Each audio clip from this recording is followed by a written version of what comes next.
Well, it's like a mirror.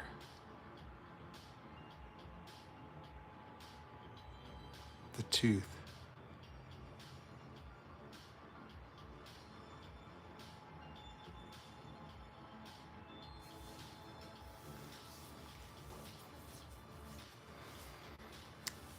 Hello. Just gonna wait for some people to come in here and get a conversation cracking.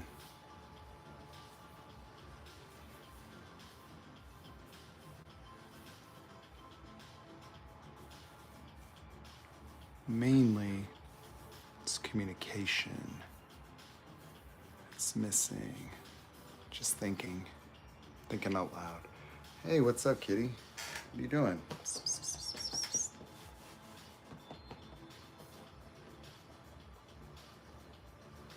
What are you doing?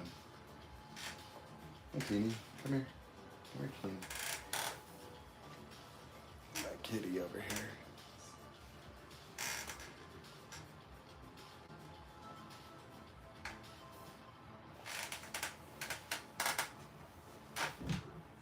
He's a curious, wild little guy.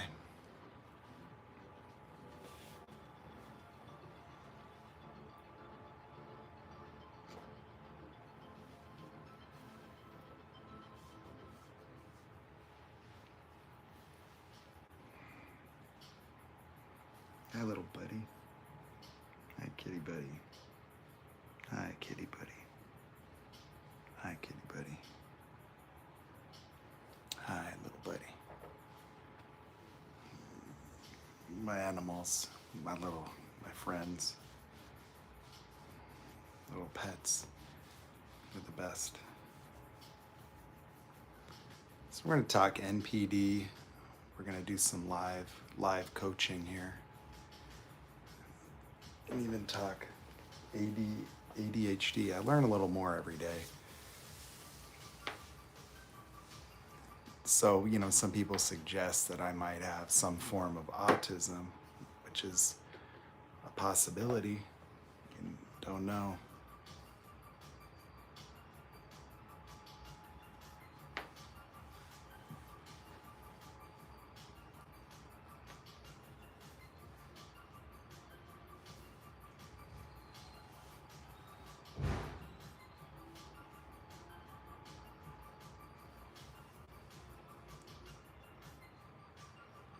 Hey. So, we're just waiting.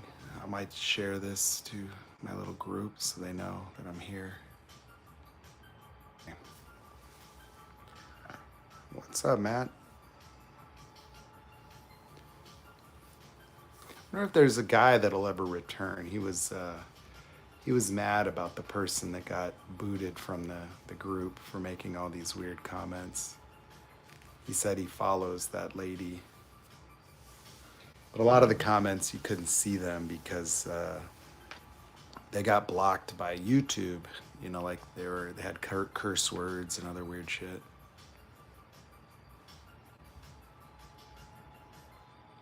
We've had it before, like we have kind of like a group chat, and then there's been people that were invited that were even moderators for like my TikTok and YouTube, and then they end up being, covert narcissists that break down, that they in their imagination, they're like competing with me. Like when they comment and stuff, they think that like we're arguing, or like that I'm singling them out when I'm not agreeing with whatever they're suggesting. And so it's always weird. Even for me, it's less weird because it's obvious when they do that. Once they break down, it's obvious. But before that, you would have no idea. If like, 'cause a lot of times I don't see all the comments, so I don't pick up on things. But generally, like a covert narcissists become arbitrarily argumentative.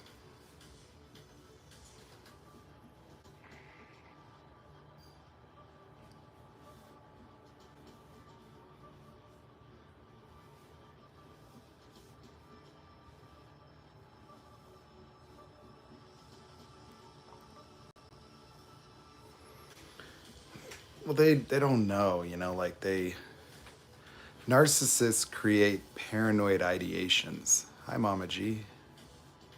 So, like a paranoid ideation, it just means that it's something that's like, I would assert is like a defense mechanism against their obsessions with people or their perception of their grandiosity.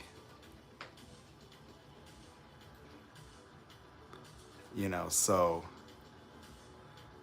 when they feel like they're in competition with somebody, they're grandiositizing that person. Like they imagine, or they have to create an imaginary foe. So they will justify whatever their obsession is by, creating in their imagination that the other person is also equally significant to them, or like has the same thinking. And so like for one of them, to him, I was, you know, somehow competing with him or trying to, invalidate him. Like I was singling him out for treating him different than everyone else. And it wasn't the case. But see, the thing is they'll make that real because they'll be arbitrarily fighting with you.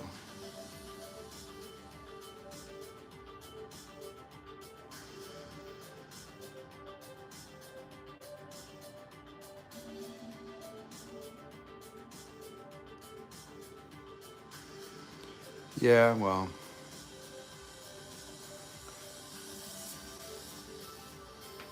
I compete in things like football, but generally when it comes to people, I don't perceive competition.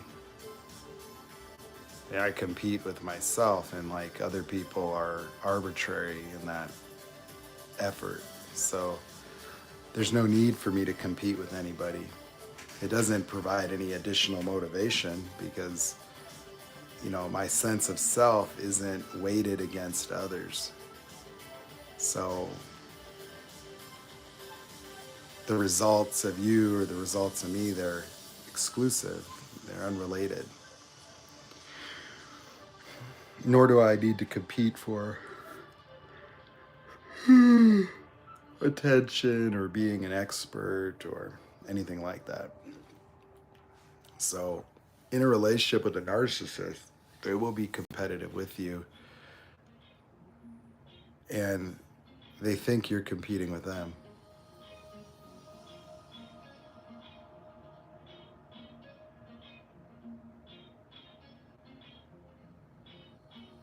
I just suddenly got tired.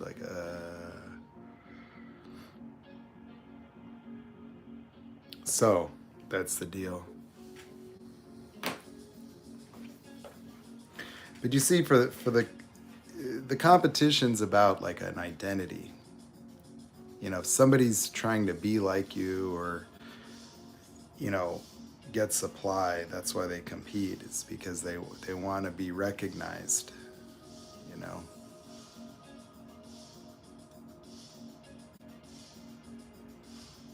And they'll be mad.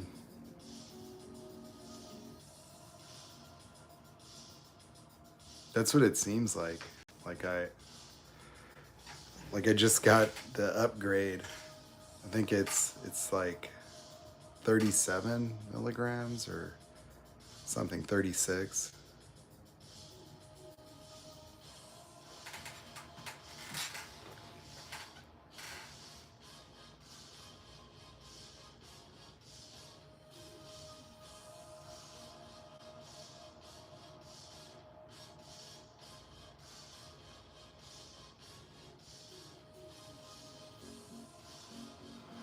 So yeah, today's my first day on the new dose, and now I'm freaking tired. I can, I notice it, but like I just gleeked on myself, but I might have to try to sleep.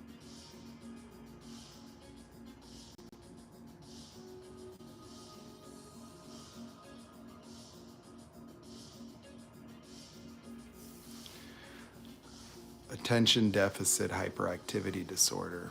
I don't have the hyperactivity, but I have the attention. But it's for me, it's a specific type of attention, you know. It's not just generalized inattention. I think that I think many of the dimensions of it, especially in an emotional level, I've kind of dealt with, you know, but there still remains like a certain degree of dysfunction for me that I never accounted for. In fact, it's been the basis of my life, or I've been trying to overcome it, you know. And so even with my business as it exists now was this monumental effort to try to structure myself to where I can only be creative. So I wanted to try to get away from the kind of work and the busy stuff that would drag me down and focus on the creative stuff. And by making products that once I did all the legwork to design and develop them, then they would just kind of take off. So that was what I was attempting to do, but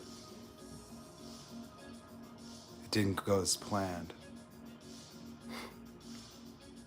I just got a letter where the guy suing me is trying to like move for like a motion of default judgment, and it's like the court date's not till November, like almost December, and so it's like they're forcing me to do something, I think, so I'd have to respond to that, you know, escalation. So it's weird. It's stupid people, man.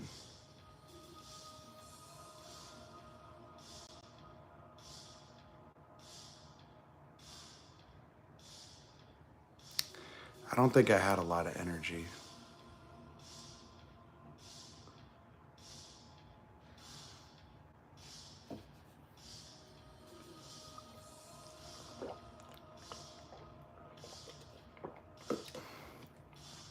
I haven't even really read through it, but like I read a couple things and it's just nonsense. He's actually lying. Like he's saying that I agreed to pay him for, you know, this engineering support that he provided, that it would be compensated, and it was complete bullshit. It was never even discussed.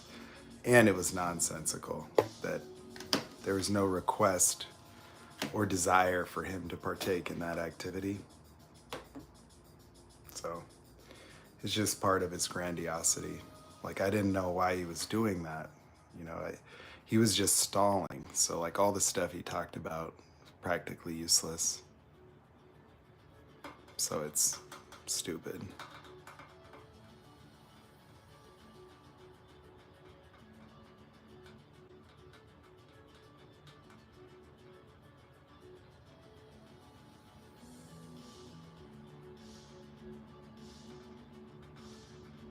Yeah, I didn't know. I did not know. But I think, you know, the reality for me is I had to go through a lot of this emotional shit in my life because, you know, if I look in retrospect, you know, I was always just myself, but that was a very dysfunctional dude, you know, with a lot of challenges, you know, and so it just took that kind of time for me to figure it out. And I'm lucky, you know, really lucky because I was pretty messed up. I don't know what I would be diagnosed with back then. I don't know. Don't know. There's a lot of different things going on.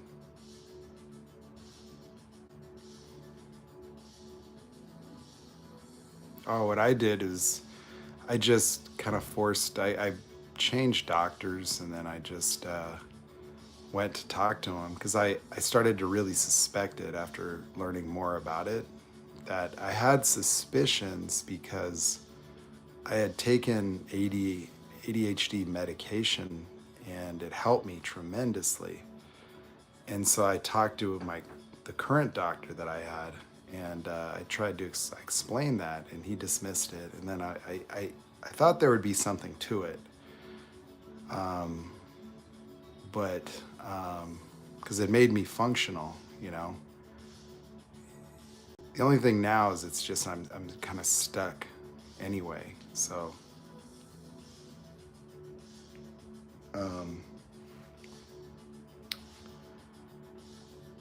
he just was dismissive of the idea.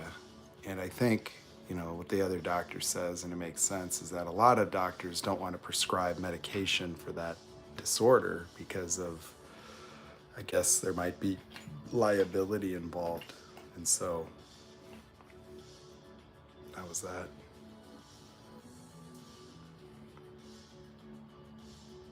Have I read anything about adrenal fatigue? Not really. I can understand what it means. I'm sure that I experienced that before.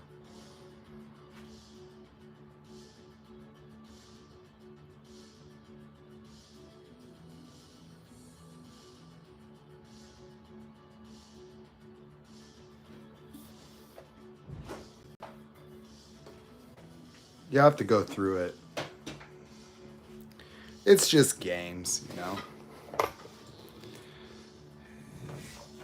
it's games. It's the least of my worries, to be honest.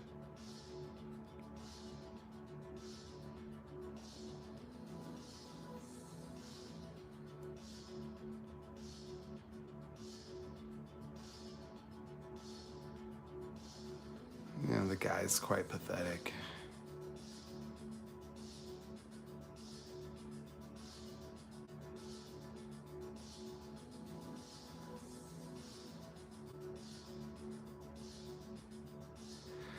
I don't know. What's your pathology that you're talking about?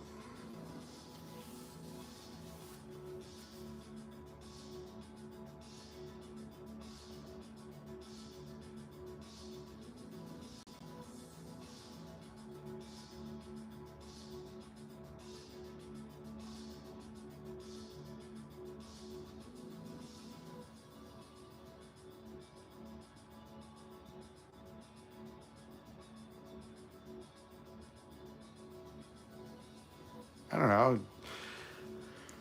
Doctors are great. I don't mind doctors at all. I mean, they're, just medical professionals.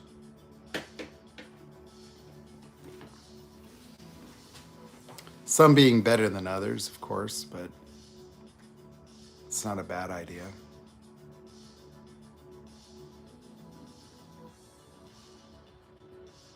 Intense shyness and core shame.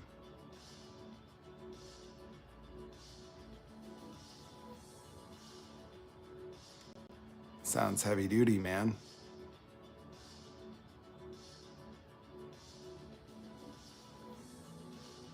What's the shyness? Just like a fear of rejection?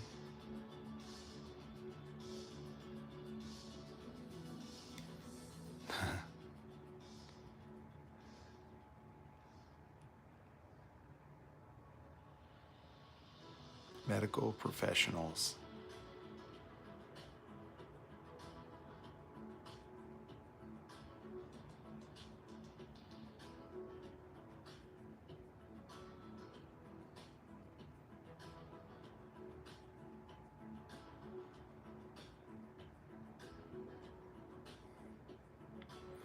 What do you attribute your shame to? Being shy? Are you shameful for being shameful? Like you just don't like that you're this way and so you just stay that way? Oh, thanks, man. It's gonna almost be 3 now. So maybe after today.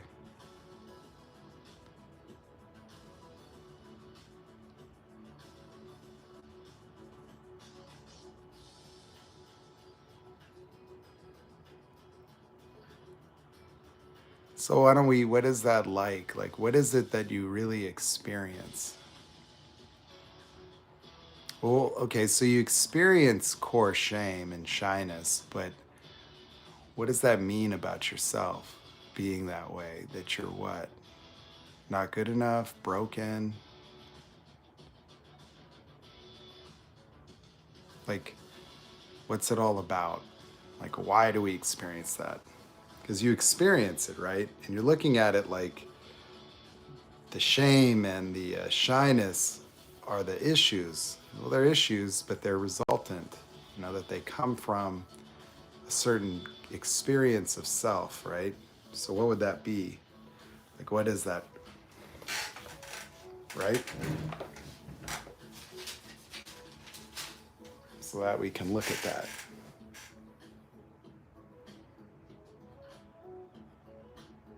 Hold on one second, I'm gonna move this shirt.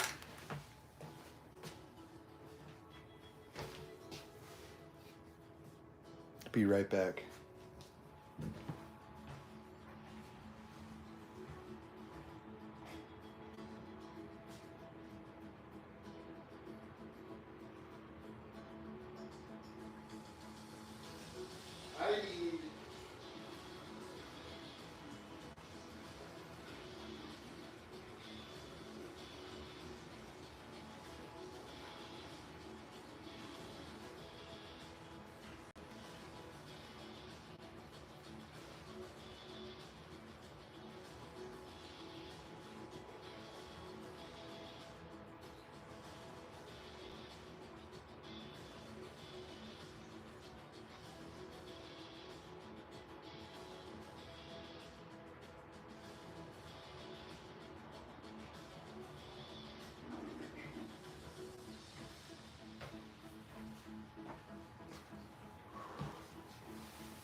So the question is that what does the shyness and core shame come from?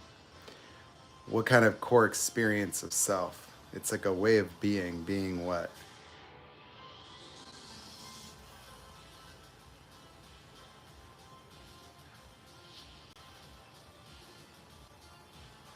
Memories that are examples of your failures, like being not good enough.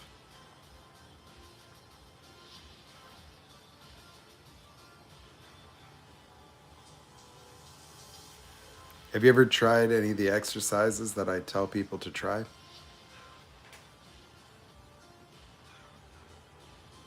Super Hawkeye.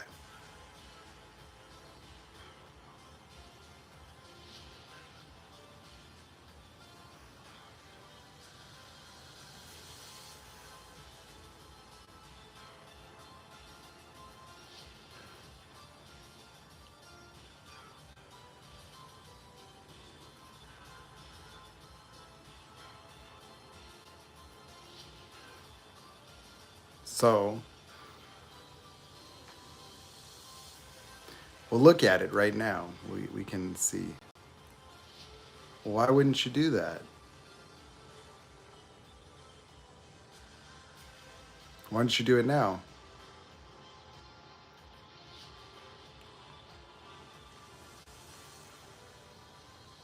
Do you know what it is? Like, do you remember the statement exactly?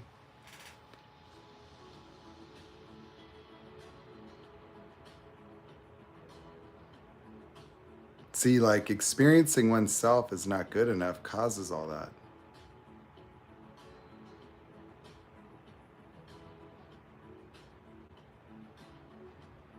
Okay, who can type it out, right? I think I can. Let's see if I can write it. No, I don't think I can.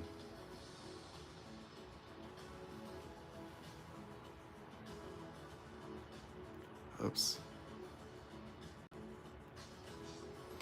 So type this out exactly as I say it, right? And then you're going to go do the exercises. Then come back. I give up the right to have the complaint that I'm not good enough in my life forever. I give up the right to have the complaint that I'm not good enough in my life forever.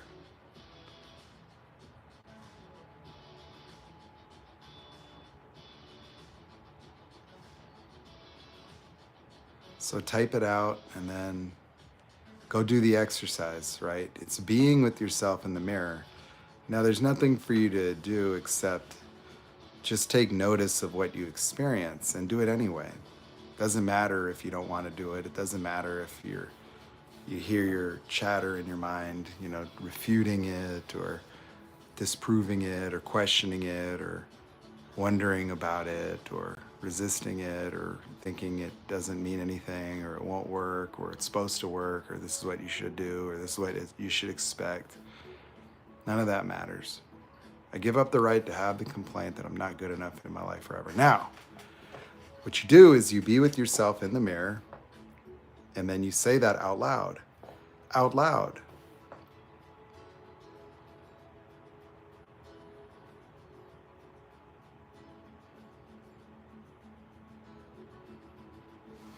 Then you come back, and then you talk about it. Just whatever it is that comes up. Hey, what's up, Ray? Long time no see.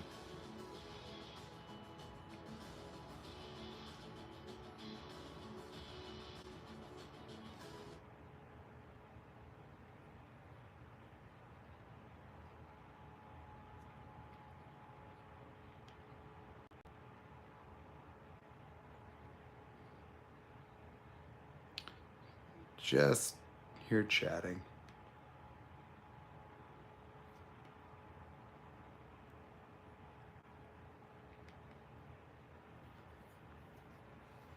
What do you do for work, Ray?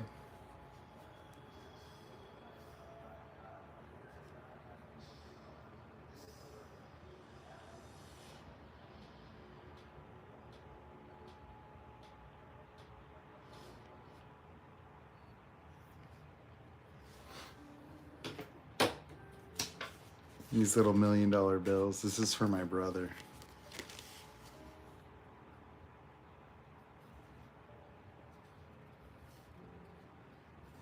This one has Jesus on it. The Jesus $1 million bill.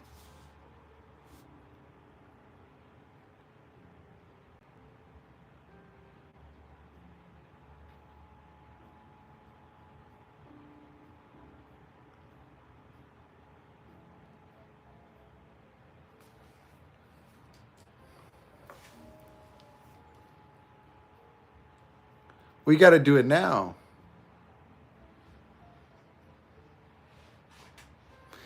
Nah, not until Ray fixes the numbers for me, man. I get the right ticket.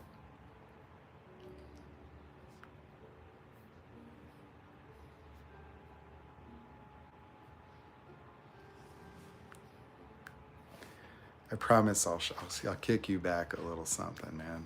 Send you 10 grand for the trouble.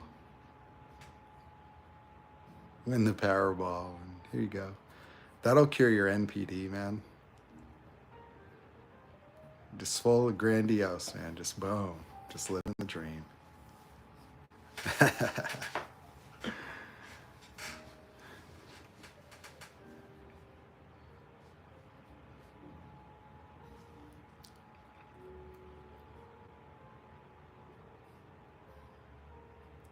So we're waiting for Super Hot Guy to go do his exercise.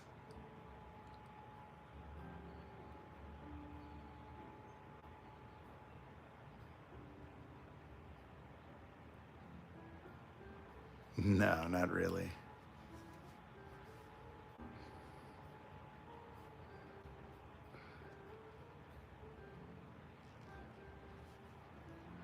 Only Jesus heals. Well, how about we just say God works in mysterious ways?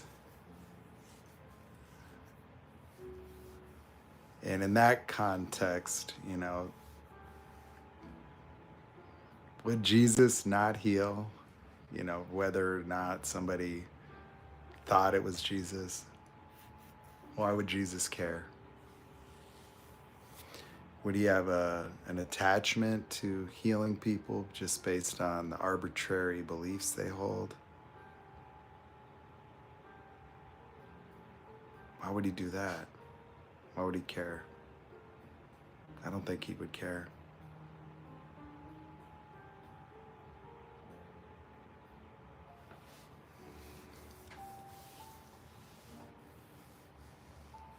It's not self-acceptance, self-talk. That's not what it is. But I understand that's what it could look like.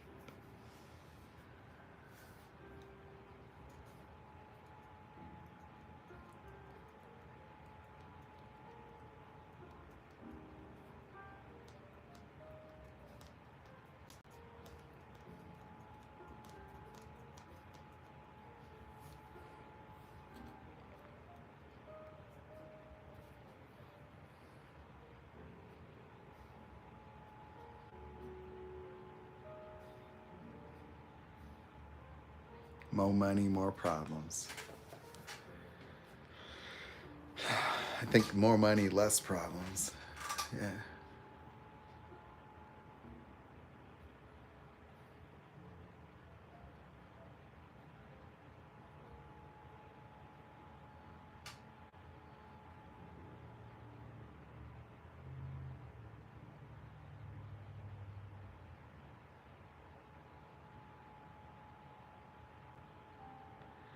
Because we have suffering.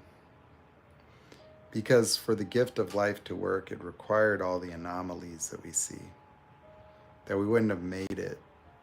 We wouldn't exist today. The gift of life had to happen the way life happened. And so all the different presentations of what it is to be human is an evolutionary requirement of creation. That if you were to plant the seeds of life, that would have to be coded into the Big Bang even. That however you choose to believe we got here, it happened how it happened, and so it's that, all the anomalies of nature are just part of what makes life possible. And so if you didn't have all these different things, whether it would be cancer or all the different types of afflictions that could occur within a human being, it just wouldn't be the possibility of life. That you couldn't take away suffering and have human beings. You couldn't take that away from nature, not even for a few generations. That if you eliminated fear, if you eliminated suffering and pain, and even any emotional state that a human being could experience, you wouldn't develop to be a complete person. That even if you say had children that couldn't feel pain or sadness, they would never develop consciously like normal empathy or understanding. Like what would a 2-year-old do if he got a hold of a knife or something and he felt no pain? Like it would just be a disaster. He'd be scraping himself up, peeling skin off his arm, not understanding it. So for normal human development, you have to have all the different facets. And then with all the anomalies that are present with people, like they had to exist, otherwise we wouldn't have made it. That in order to exist, it required everything that we can go through. So like suffering and the horrors of modern life, or life in general, were just a part of the gift. It just came with the packaging. And that heaven is just an availability.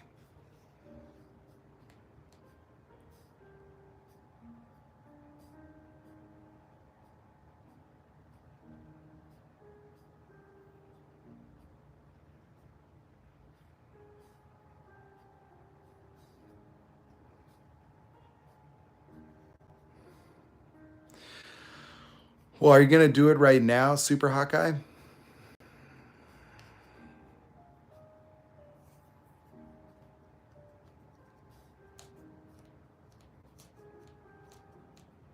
Well, for me, I feel like I understand it already.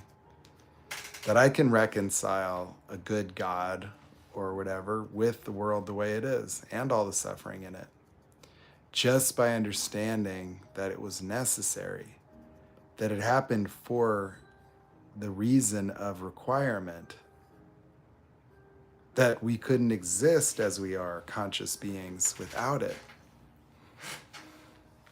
That you wouldn't make it out of the Stone Age, you wouldn't make it through any period of time, that essentially our DNA, it evolved over time, but if you could just rewind time generation after generation after generation to see it went perfect for each individual that's here to be here today. That everything that had to go right, far outweighs anything that you might assert went wrong.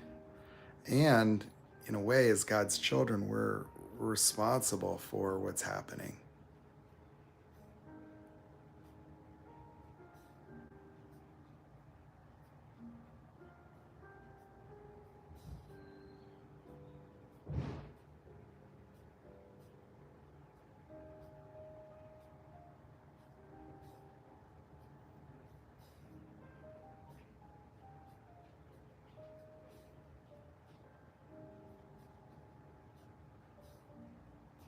Distracting, okay. Well, I mean, wealthy, the thing with enlightenment is it's really about, a lack of materialism, that your joy and happiness isn't related to material possession, wealth, or poverty. That human beings can be completely joyous and happy absent anything other than just a breath of air. And that's like probably what Jesus proved by getting nailed to a cross and not protesting. That he demonstrated the power of being as an example.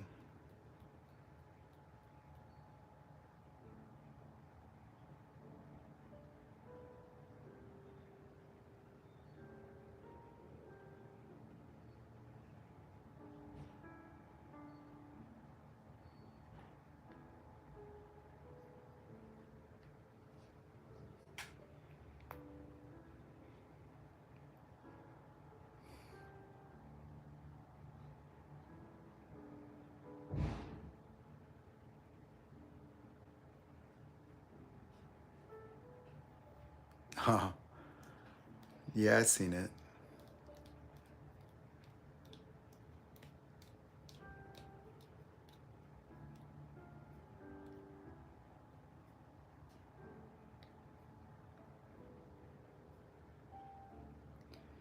Humanity has it all.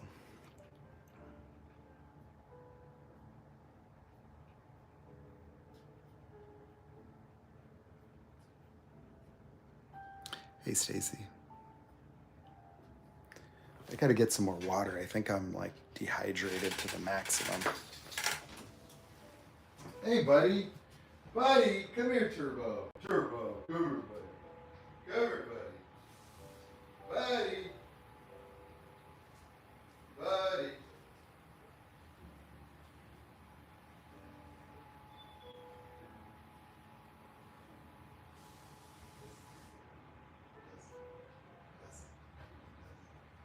Come here, buddy. Come here.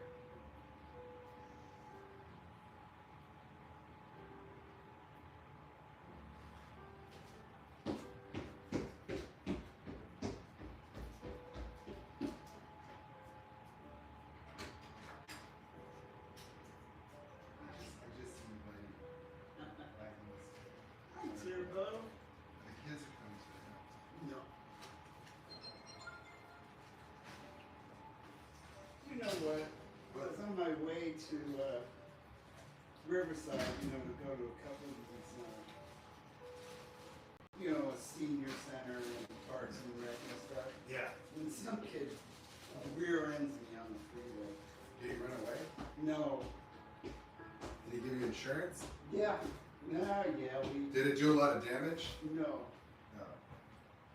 But I'll take it to the shop anyway. They might be able to fix everything for you. Yeah. I don't think they'll fix the front because, I was rear-ended. I mean, without having to pay for it. But it was a really nice kid. Oh. He was like only 22. Was he crying? No.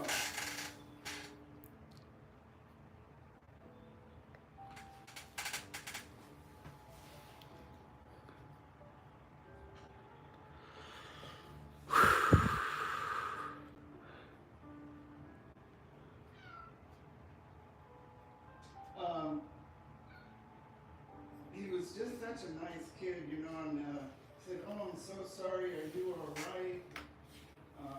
It was my fault, blah, blah, So I told him, I said, you know, I'm gonna give you my phone number. I said, I want, you know, I don't want your parents to give you a hard time. You know, he's on their policy. Yeah. I said, I want to tell them what a great kid you are. So his mom did call me. Yeah, that's cool. I told her what a great kid he is.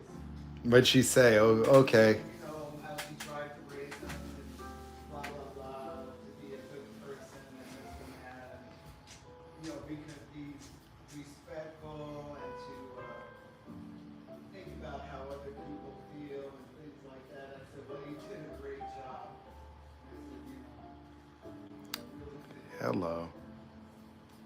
I felt sorry for him.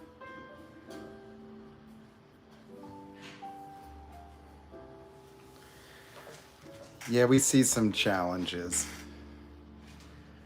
I mean, you know, when it comes to that, I think someone can only share from their current state of enlightenment, you know, and their capacity to interpret and discern whatever Jesus was attempting to provide people.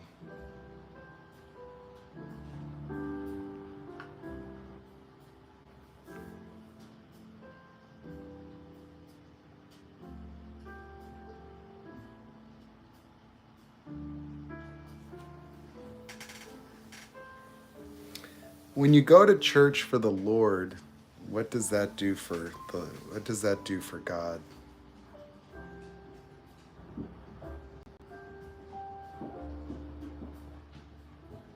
I mean, it's selfless, I suppose, to do that, but I just don't understand why that would matter.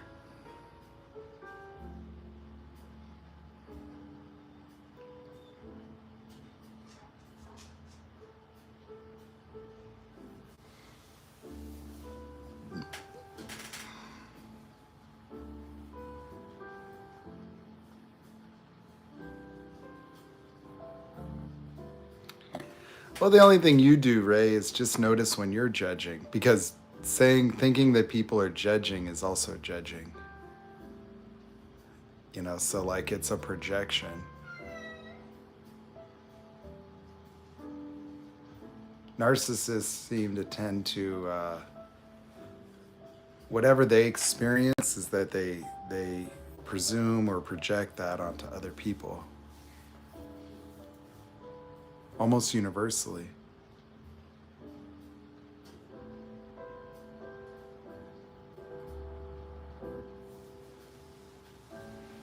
Anyway, it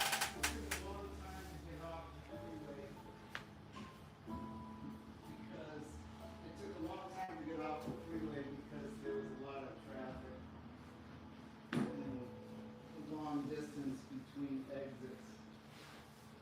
Then I had to talk to him, then I had to call an insurance company, so I just didn't go where I was going. I'll go there tomorrow. So we'll see if Thunder What? or Super Hawkeye comes back to report on the exercise.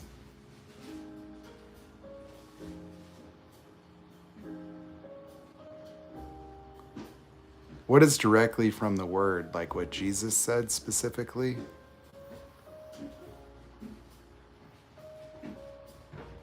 Nathan, Yeah, hold on a minute. I'm on the thing. Huh? I'm talking to people.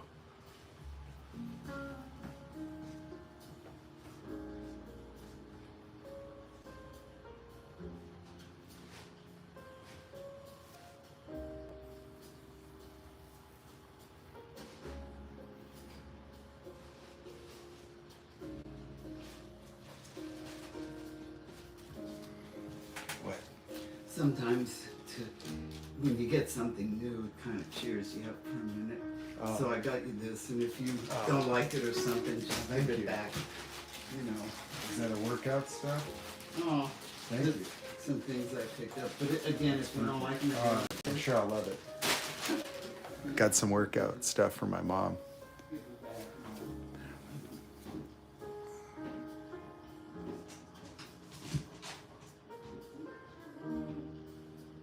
It's saying you're ugly.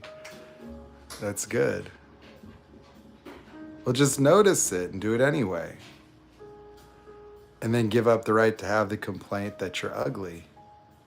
So go do that now. I give up the right to have the complaint that I'm ugly in my life forever. Go do that.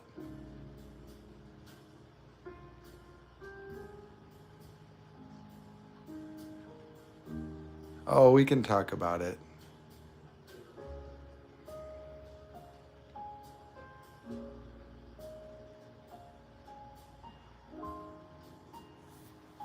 Super Hawkeye, yeah, that's what I'm saying. So go do that. That's why I said notice what comes up and then share. Do that one and then do the other one again. And then just keep observing. That's what we're trying to do. Just kind of see what's there. Super hot guy.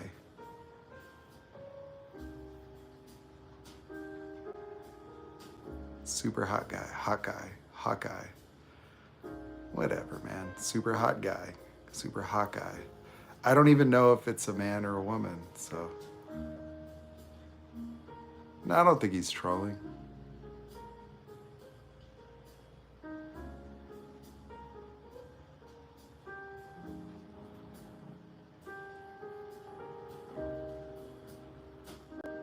Look, man, if I think a dude's hot, I'll say it. Like I'm looking at him right now and I'm like, look at that S, that symbol there.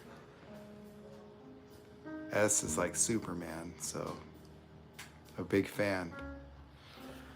Big fan of the Man of Steel,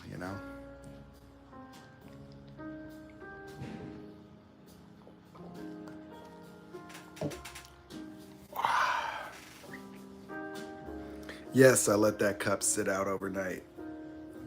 Absolutely.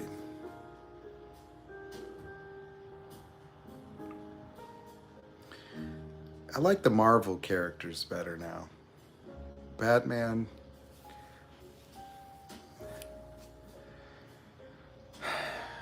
Batman was tough to make a superhero and make it believable. All the gadgets and to put him on the level of like Superman, How could you have Batman versus Superman? I mean, I don't think I could watch that.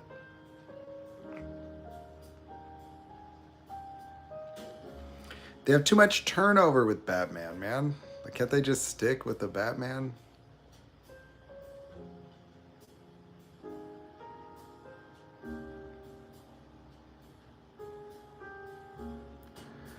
I give up the right to have the complaint that I'm ugly in my life forever. I give up the right to have the complaint that I'm ugly in my life forever. Yeah, Ben Affleck was pretty solid, right? And then they got the Twilight dude. Is that who that was? Twilight?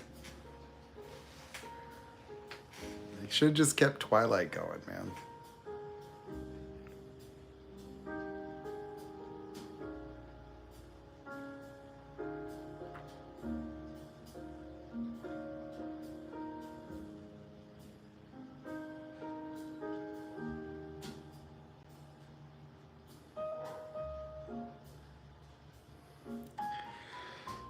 It seems to me that like DC struggled, to like compete with the Marvel universe. Like a lot of these Marvel movies are really entertaining, like all of them. Like I really enjoy them. Like some of these movies, like when they tried to do Black Adam, it was okay, but it's like they're trying to make it. The problem is that the Marvel movies do really good job of like capturing a big universe. Like really, it's very immersive and it's sort of an experience. Whereas like Black Adam, like it seems so narrow. It's like they're really trying, to get it to that level. And The Rock, if you have The Rock as a character, it's always The Rock. It's like The Rock whipping ass. Like it doesn't matter what you have The Rock do, it's always The Rock.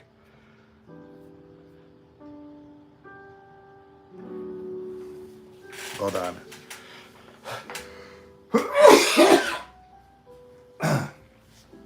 Ooh. So no matter what you do with The Rock, it's The Rock. It's like if you made Superman and it was The Rock, it would be The Rock. You know, you're just paying to watch The Rock, you know.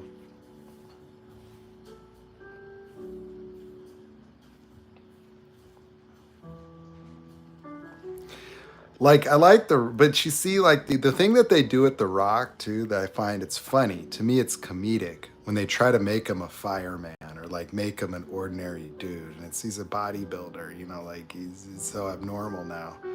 So when they make him to try to put him in a character, it's like it I like it. He's entertaining. He's a hit, right? People love The Rock. He's charismatic. He's a good guy. I like him. He's funny, but he's it. While the movies can be successful commercially, like for me watching The Rock, it's always The Rock. Like he's not like a character actor, you know. He just plays The Rock. If you make him Conan, it's Rock. Scorpion King, it's The Rock. You know, it's like, can you smell what The Rock? It's the same dude. You know, like it's just this bro. You know, and that's it. So he's gonna beat people's ass. He's gonna dominate people. Everybody's getting their damn ass kicked. And I don't care if they give him a peg leg. It doesn't matter. If he's going to the center of the earth, he's gonna kick some ass. And he's funny. I like him. Like when they put him with Kevin Hart or something, and you know, he's the alpha and Kevin Hart's like the beta, you know, and it's just funny shit, you know. So I enjoy The Rock, but I think people go to see The Rock, you know. So it's like he's a draw by himself, and like these other guys, like they fit well into their roles. Like you look at, say, Robert Downey Jr. doing Iron Man, or you look at you know, Thor, you know, like you look at these guys and they match well with like the characters, you know. It's like they're natural in those roles. Like Rock, he doesn't look like a natural fit for some reason to me, you know. Like when they made him into Black Adams, like it was a Rock movie. That's what it is. So it's like that's what I would call it. It's like it's almost as if the movie title is second to Rock. So it's kind of like it's a Rock movie, you know. And that's like he's got a consistency with his character, you know. No, I haven't.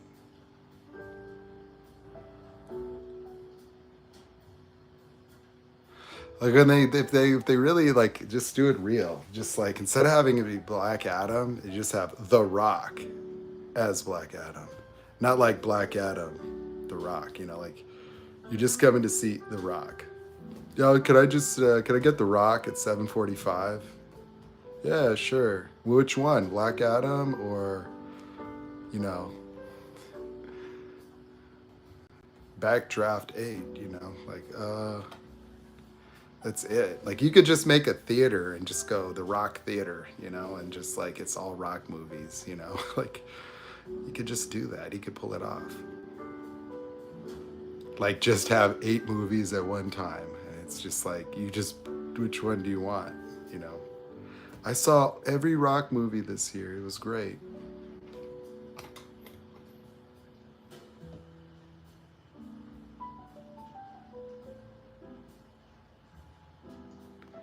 You quit your job and you sent my video? Like you sent it to your job, and what was it saying? Like,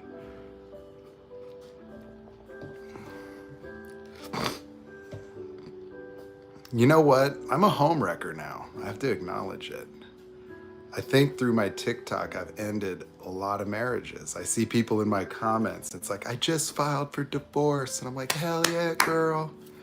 Like, I'm like the only home wrecker, you know, that, you know, is not in someone's direct message. You know what I mean?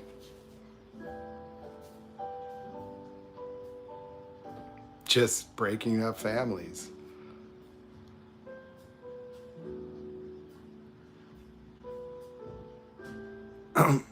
Well, maybe you could describe it here. Like, I encourage it, you know? Like, I find that celebrating a narcissistic divorce is like, it's better than a marriage. Like, that would be really great. Like, you know what would be really amazing? Is if we have a narc divorce planner. Hey, how's it going? You know, so what color flowers do you want for your narcissistic divorce? And then you have this whole ceremony at the divorce proceedings, you know? And you just like, and then you get them all dressed up and shit. And like they're going to a funeral, but it's all jazzed up, and like the whole family and crew is all suited up and just looking good, and then just taking pictures and shit, you know. Like have a little thing set up, and it's like narc divorce, you know, and like you're taking your narc divorce pictures, and you could have your best one. You could have like the narc divorce maids, and like, this is my best man, you know. He really helped me get my shit together and realize that this bitch is just toxic. And then you have speeches. Yeah, you know, when I met this bitch, I knew there was something wrong with her, and I tried to tell my boy, but he didn't want to listen, and he fucked around and found out.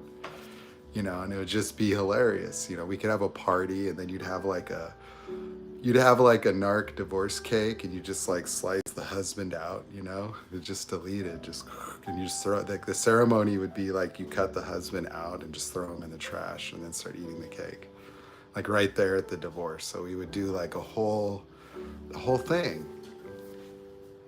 Hi, thank you for calling 1-800-NARC-DIVORCE. So let's talk about planning your divorce. And then it can, like, we could do it where, you know, you could do like a go crowdfund it, and like we'll have everything, like moving services, security services, home security, legal guidance, like the whole thing.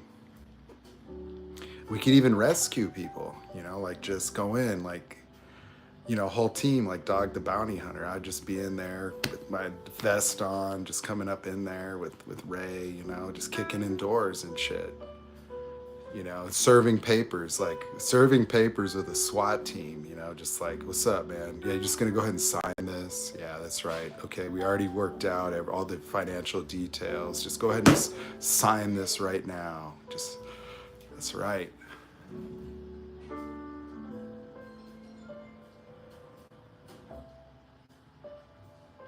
Oh, well, it's tough. Hold on.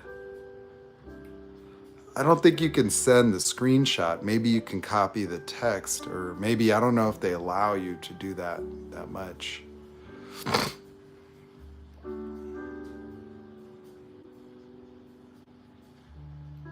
Just a whole service, yeah.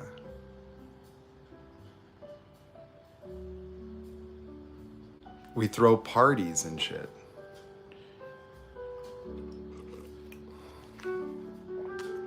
And then you could have it, it's like redo your bachelorette party kind of thing, you know what I'm saying? Like a whole party bus, you know, like everything. Whole social networking extravaganza, exotic dancers, like just go all out with it. Just fully triggering.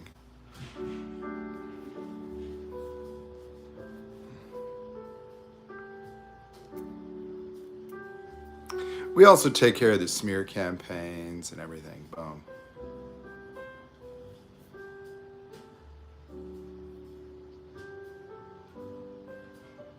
Do a whole positive propaganda campaign.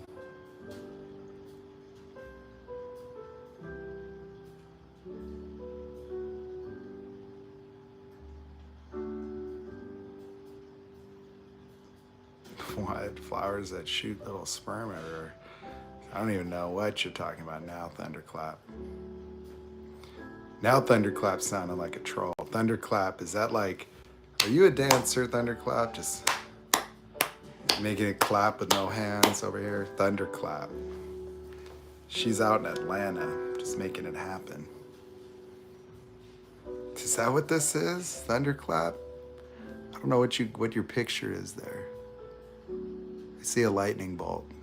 I don't see a pole though. Is that you?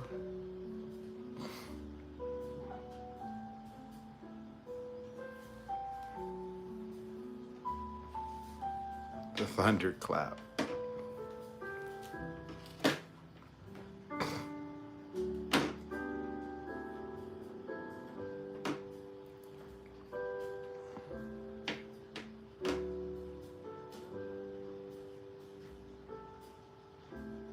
Yeah, man. Booty clap.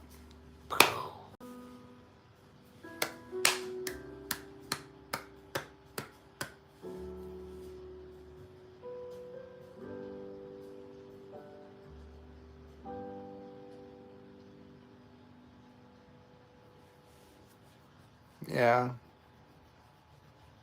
Well, what else came up? Well, you're not doing it for any reason, you know. So you don't need to fight it. You're just saying it. It's a declaration. You don't have to, it's not to believe it. It's just to say it. But say it intently. You're not trying to convince your lower self. You're just doing it to notice. Yeah, it is a start. But you might want to check in on your experience, right? Because you see, you might be looking to feel better. So I want you to notice something. See, when I say notice what you feel, the point of that is to notice what you're experiencing. And it's not to feel better, but you might notice there's a bunch of feelings that are stuck, you know? So like some people do it and they feel anger, they feel sad, they feel different things that are there. And you might think that if you presume that you're doing this so that you feel better, it's not about that. You might feel something shift, but then you want to notice what those feelings are.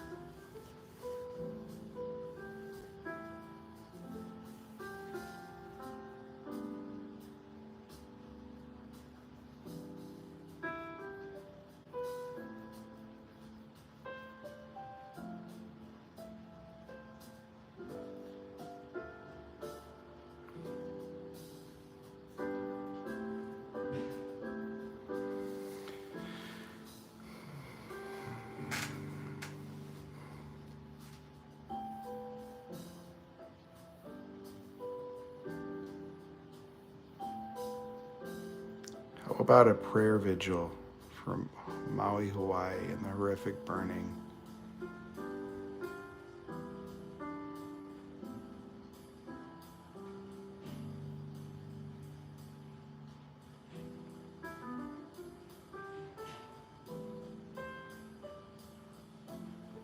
Trying to understand what you're saying.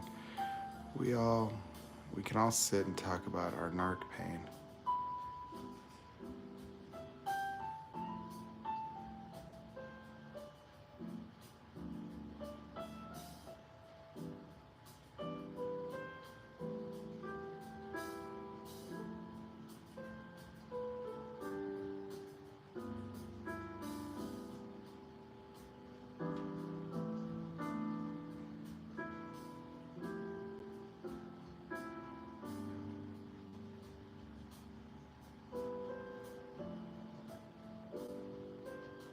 Well, we can do that for our friend Sean and for the people in Maui. You don't see a problem with it. I don't like the live being hijacked for religious purposes, but I understand what you want.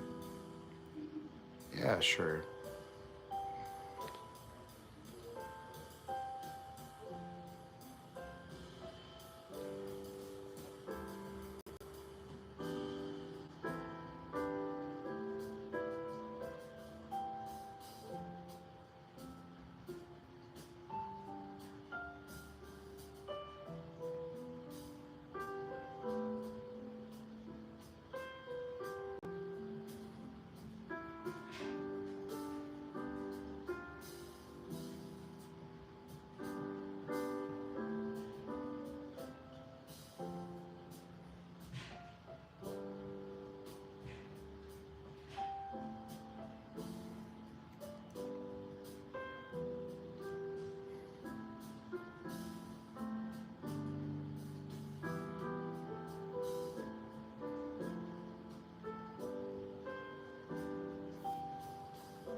Well, we can discuss anything.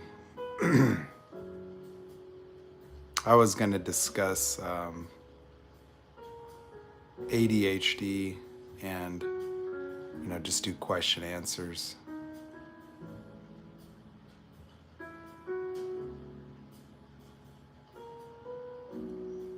Things like cognitive dissonance and how that works.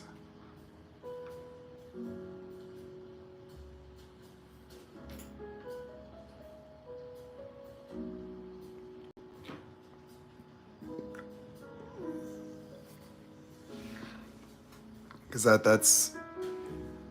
that's the right word to describe it. It's almost like being in a spell. It's a state where reality is obscured. And I believe for people it's conscious, that meaning they observe inconvenient truths, things that are inconsistent with their interests. For me, when I look at everything I did in my business, it was like continuing to try to earn money, to be spending it, trying to make all these things happen that weren't happening. It was just wasted, and then thinking it was gonna turn around, like being confident, knowing, okay, well, we're gonna be selling all these turbo kits, and so it just got me in trouble, and then counting on people that were a part of what I was doing that weren't doing what they were supposed to do, but like thinking that had something to do with me. Like that, being the person that could understand it all. I lived thinking that everybody had to believe in me in order for this to work, that I had been, that I could see everything working so easily, the big picture of it, the details, and I put people in the positions required to make everything work, but they weren't individually failing or just not doing their thing. And it occurred to me that it was that I needed to constantly reinvigorate people, keep sharing what we were here for. And so when they weren't doing their thing, it's like just setting up for another bullshit session where people would reaffirm their commitments. And it's like we kept getting back on the same page. Like, I can't fix what this guy didn't do last week, but we're here now. Like, let's move forward. And it got more and more difficult to hold everything together. It was taking a lot of energy to keep the focus with engineers and then a machinist, and I got my accountant, my fabricator. And so I was the only one that was actually committed to anything. And with people getting behind, it was like I was getting stretched in that my focus was getting all over the place, and I had to continue to take on more work until, I'm like buried, and I've been just operating in the negative, like trying to keep up with, like a useless payroll, if you will. Every week it was like 2,000 cash just for, fabrication and one of my engineers, just to keep them going, and wasn't getting anything out of it, and then it ended up being that all the money that I had spent attempting to produce these products, like the reality is that I would have been able to produce them had I not had these people. Like, the amount that I spent to try to get these things done was beyond enough. I had done my part. It was just that I had scam artists and users and narcissists. And so it took like a full breakdown for me to really wake up to reality. And then when I did wake up, hallelujah, it didn't change the reality. Like, I had to go back into this life where I'm buried in work and I'm behind on things and I'm trying to catch up, and it's been, and it's not explainable, that it's hard to understand, from the outside, like what I was going through. But you see, this wasn't unique to this situation, that I had done this before, and then this time was like this really big and grandiose thing, making superchargers, intake manifolds, these specialty intercoolers, turbo systems, and I was trying to develop an engine program. And so I was wanting to come up with the products so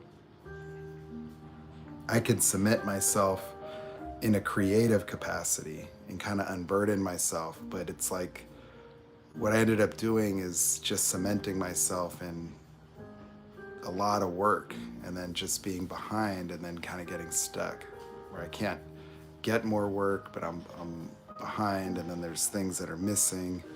Like I need this for this project, that for that project. And if I get caught or I don't have any income to be able to continue this rebuilding, that's what happened. And so it made it very difficult. So I'm facing like potentially just having it kind of collapse unless I could come with outside money, like properly invest to finish out the things that I wanted to make, and then rebuild and just get caught up with my physical work. So it's like the plan of it is simple, but whether or not I'll be able to do that is kind of like where I'm at. So it's kind of hell.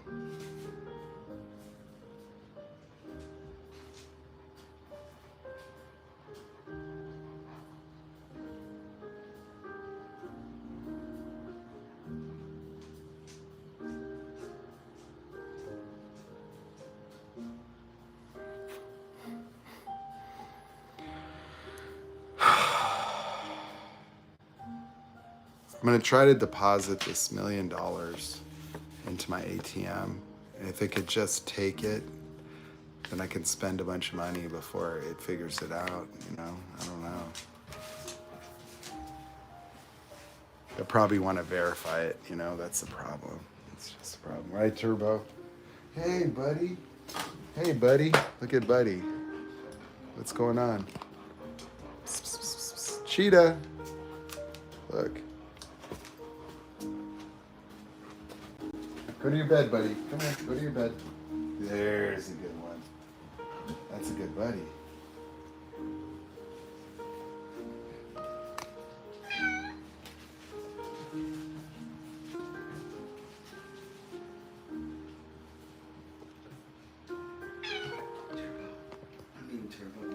Yeah. I took Turbo outside and I brushed him. Unbelievable. I always say that every year. Got to give him a bath. Yeah. Wash him first. Okay. Because it would really help. Well, that money just enables me to do what I need to do,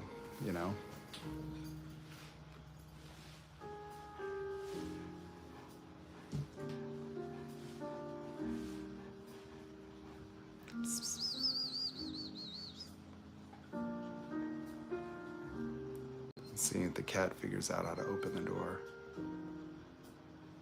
Yeah.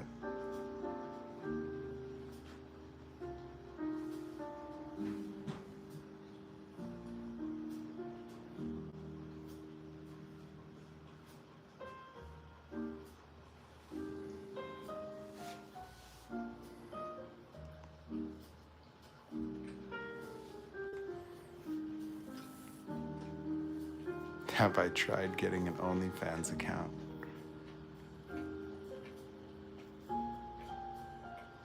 Would I be here talking for free if I had an OnlyFans account, Cassandra?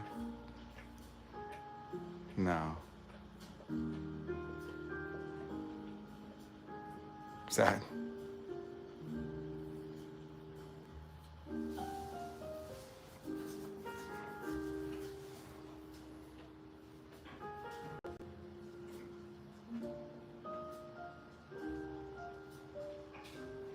Yeah, if you guys want to pony up some money and be my first customers, we can discuss it. Yeah. Come up with 20 grand and we'll get it cracking.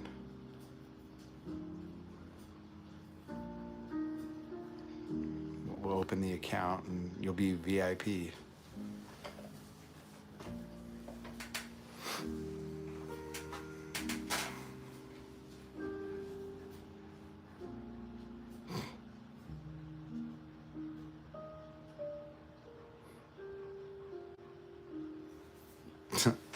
I think Cassandra's just trolling.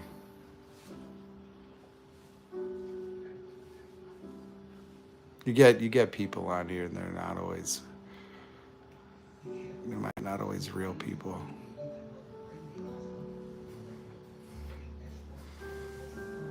Well, that's what OnlyFans is. I think it's a subscription thing.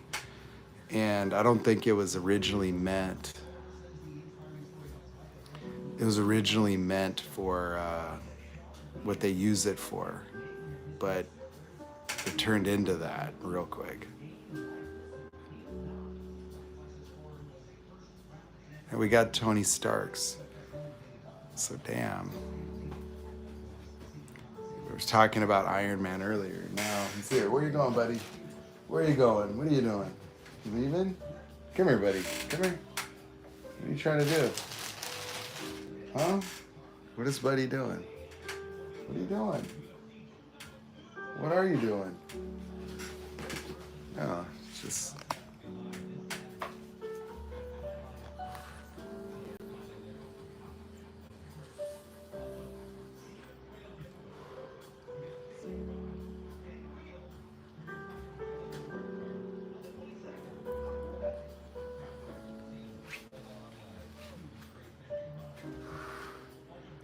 I could see your pictures, but they're tiny, so they're not that discernible. Like they appear smaller than like an eraser on a pencil. They're tiny. They're like icons, but they're really small.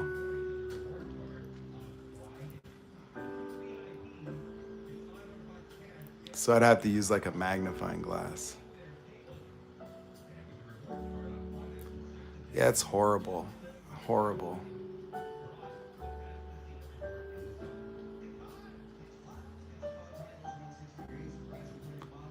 Well, you know, for me, the thing about it is that I've always been in relationships with some form of narcissist, whether it's family or friend or relationship or working for them. I mean, they're everywhere. Hey, buddy. Hey, buddy, they said you're handsome. Are you handsome, buddy?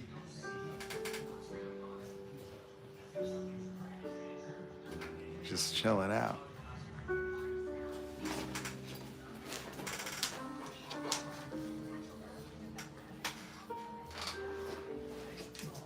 Where you going, buddy? Come here, buddy. What are you doing?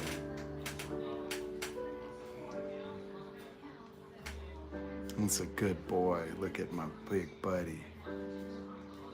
Big buddy. He's a good boy. See? He's a good buddy.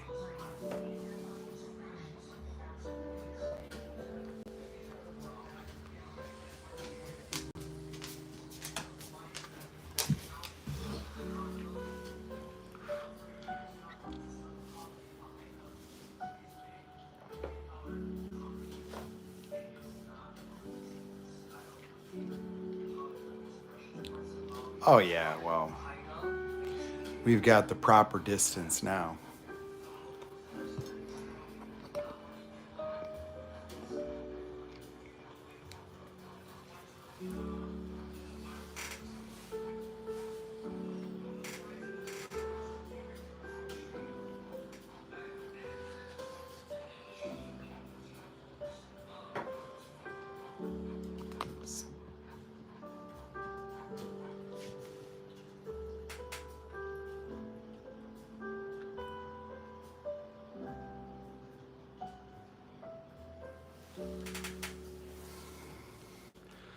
Hey, what's up, Seaman? Seaman? Okay, bro. All right, bro. All right, bro. Give us a little more, okay? You already got a funny name. It's feeling very troll vibes, and you're like, follow you. Follow you for what? What do you produce?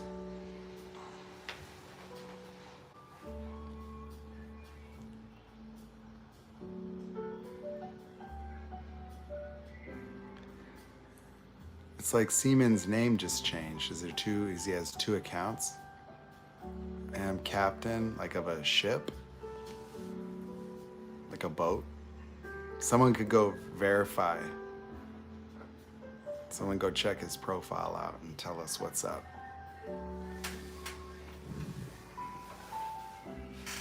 What kind of ship? Like a cargo ship? Captain of the Love Boat. He's waiting for me. I'm doing a live stream, buddy.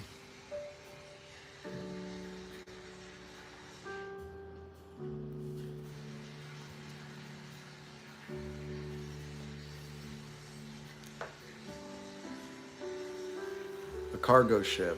What kind of cargo, man? Adult entertainment toys from China.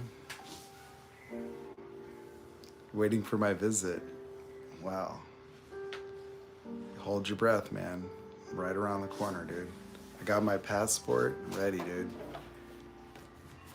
We can make it lit, bro.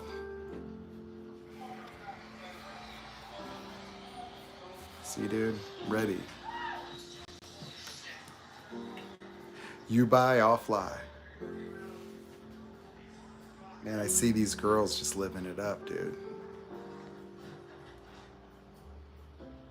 Maybe letting people smell my feet, it's not a bad idea. It's passive income, you know, like I could live stream and they could be doing their thing with the feet, you know. It's like win-win, you know, like that's how I can monetize, you know. You guys wouldn't even know. Just be like, bro, between the pinky toe as well.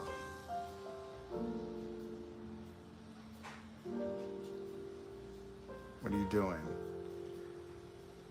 Call that a foot massage? Who said you could use your mouth, you sicko? Just gross, man. Well, we had a guy that came in and he was like a foot worshiper. He wanted to ask about my socks.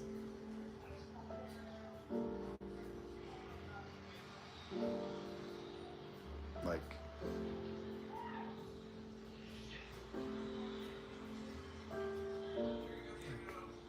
yeah.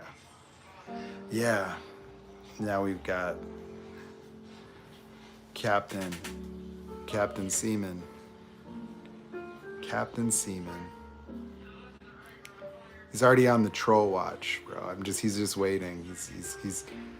He knows he's on a timer now, so he's gonna have to come out with his message. So at least here, like when people say weird stuff, I get to review it.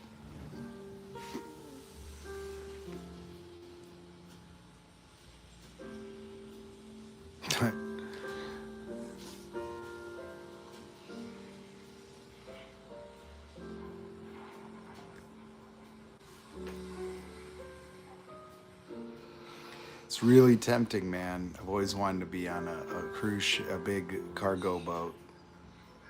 Hey, what's going on? Dazed from Belarus.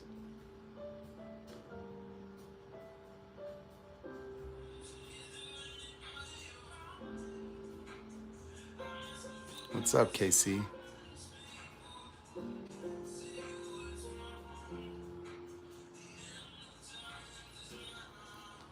Oh, time for another water break. Okay, I'll be right back.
Did anyone do an identity check on our seaman friend from Egypt who wants us to follow? I'm waiting for like the troll messages, but I don't know. Just by sharing the videos.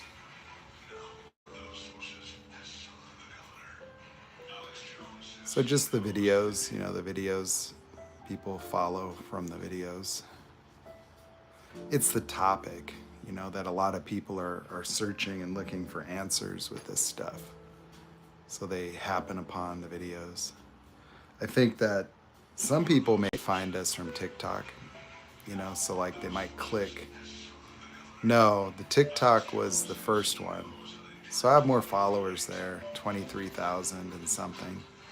So it's not that many. You know, I think that because of all the live stream bans and then like subsequent shadow banning, that my videos, some of my earlier videos would go pretty viral, but like it slowed down a lot. So, you know, now it seems like they're starting to go onto the For You page again. So I think I've had enough time where after having my account banned for a week, like what happened is I kept getting the live streams like these.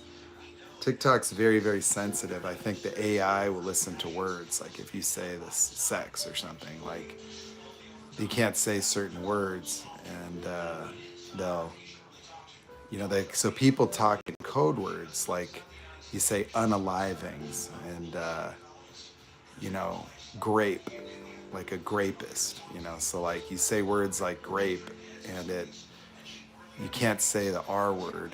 You can't say that. And so there's certain, TikTok's very sensitive to things. And so even saying disparaging comments about narcissists seems to get banned. But also, I think that what also part of the problem was is like maybe one of the moderators that I had appointed was likely reporting me. So like I don't know if having a moderator report your content is weighted differently, but a lot of times I would just be going and then my live stream would get shut down. And so like they almost give in PTSD to everybody that follows me because they're used to it. And so they like to cut my time there reasonably such because usually what'll happen is once I've been going for a little while, I'll get comfortable. And then I would start joking and making more humorous content and then suddenly just get shut down. Or if I let swear words slip or things that, you know, it makes it dangerous. But I mean, I've had my live streams banned so many times. It almost seemed about a 50-50. You know, if I go live, that they would shut it down. So now it's like I try to focus a little more on coaching people and keeping the conversation, you know, outside the boundaries of saying disparaging things about narcissists.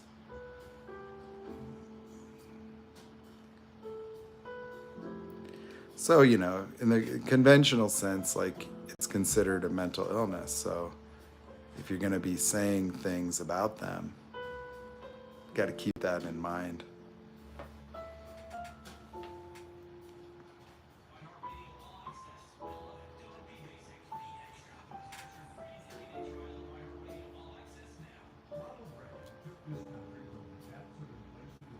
Yeah, self-aware narcissists seem to have like a lot of followers, you know, like people want to hear what they have to say, you know, people looking for hope, looking for answers.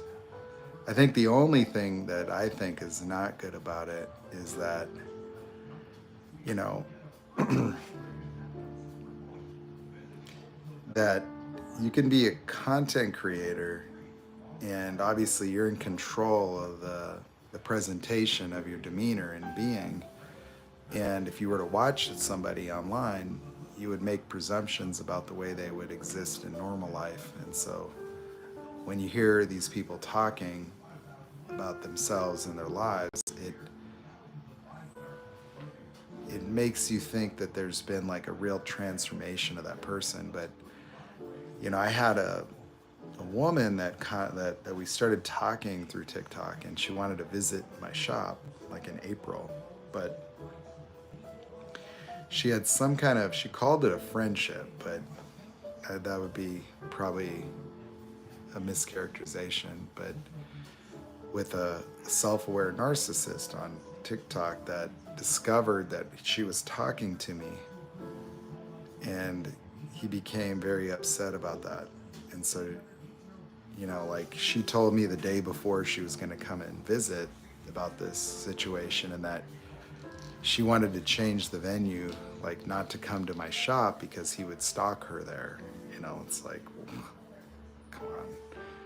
And then she was urging me to like put two-factor authentication, that he was actively trying to hack into my account.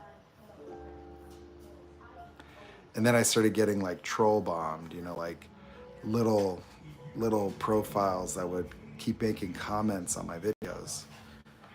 And he had directly commented well before I ever talked to her. He had like, that's how I met him online, was that he was trying to shame me. Like, some of the things that I said, he's like, you should be ashamed of yourself. This is a mental health condition, and people are working hard to, I don't know, just something along those lines. And so, but he has hundreds of thousands of followers, and she told me a lot of bad things like that. Like, it's almost like she's stuck with him in a way, because I guess she suggested he could blackmail her, or that he stalks people online. That like he will look at her following, like who she follows and like who follows her, and like connect the dots. So he's like obsessed with her. And I didn't have a romantic interest at the time. She told me she had BPD and she was a car lady. And so I just thought it would be interesting. I just wanted to see what would happen if I hung out with her, like what that would be like. Because a lot of things now are very new. Like I've encountered narcissistic women in public, and the experience is very different than what it used to be. I mean, transformed to where like I'm able to radically discern their behavior, and I found it really, really enlivening to just have the capacity to like strongly experience the reality of other people, like being totally present and unaffected in a way. So I like that. And for that reason, that's why I'd be interested in seeing what would happen. But she ended up seemingly very narcissistic, like, because I changed my mind.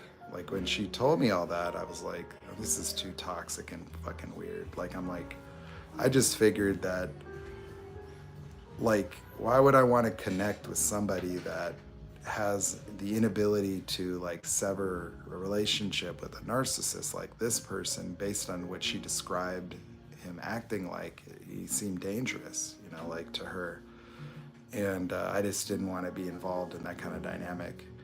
And I didn't like the fact, like, it seemed like, well, why would he know that you would come here? Like, how would he even know? Like, what, so it seemed like it's just too weird. Like, why would I want to hang out with somebody that would be talking to a narcissist about me? Like, it's like getting involved in something that I don't have any interest in. Like, she's telling him, I'm gonna go see this anti-narc guy. And then he gets upset and she likes that shit. So I'm like, this, whatever triangle this is, I don't need to be a participant. So that was it. To me, it was like I was like, nah.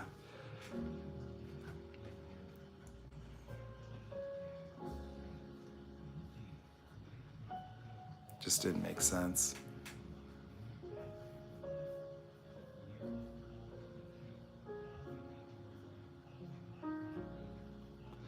Yeah. I think that she likes the drama and the significance, that like they both feed on that. Meaning, like, for her, it's like a way of experiencing like a pseudo love, that like somebody would care enough to be all spun out of control. And then I happened on, like, someone tagged me in a video because I had him blocked on one account, and then when I went on the other account, someone had tagged me in some video of his, and he was crying about like how borderlines will wreck you, you know, and you're trying to heal and make progress, and then he was like whining about it. I'm like, he's supposedly borderline and narcissistic, so he claims both as like a self-aware, healing BPD narcissist, and so it's like, this is just always toxic. Like, why? Like, you're complaining about what a borderline girl will act like. It's like, can you not really see that that's a mental illness as well, and that she's just acting out?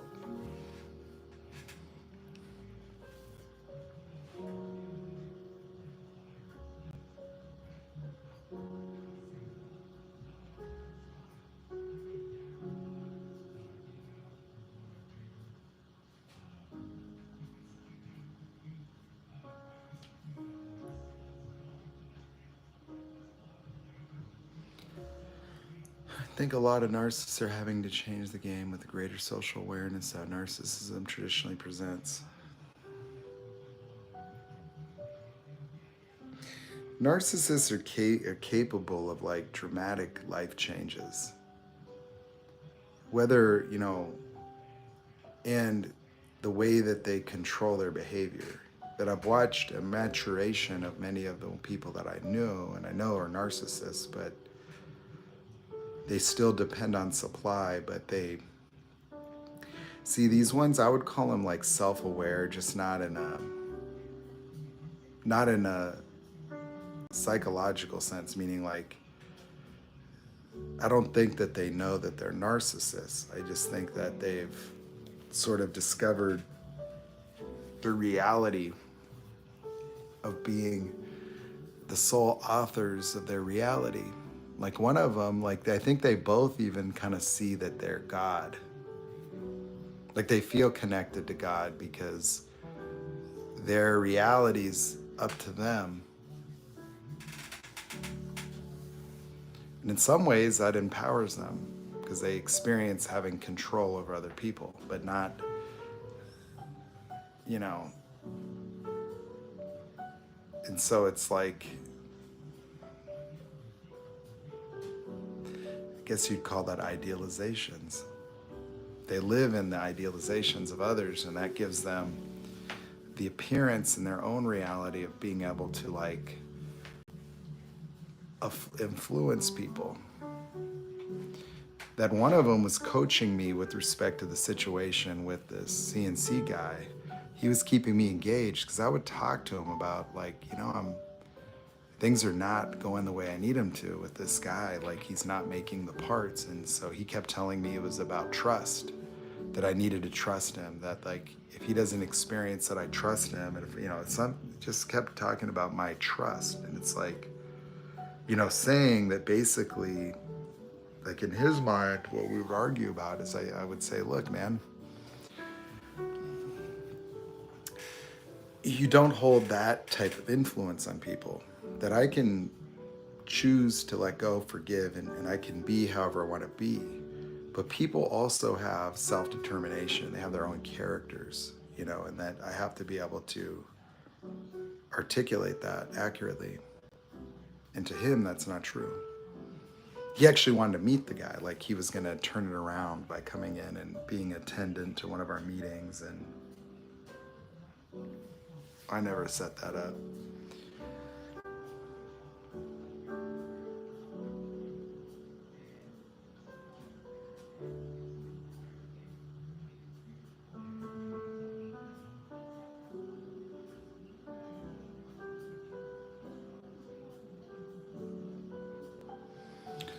Yeah, I mean, I don't see it that way.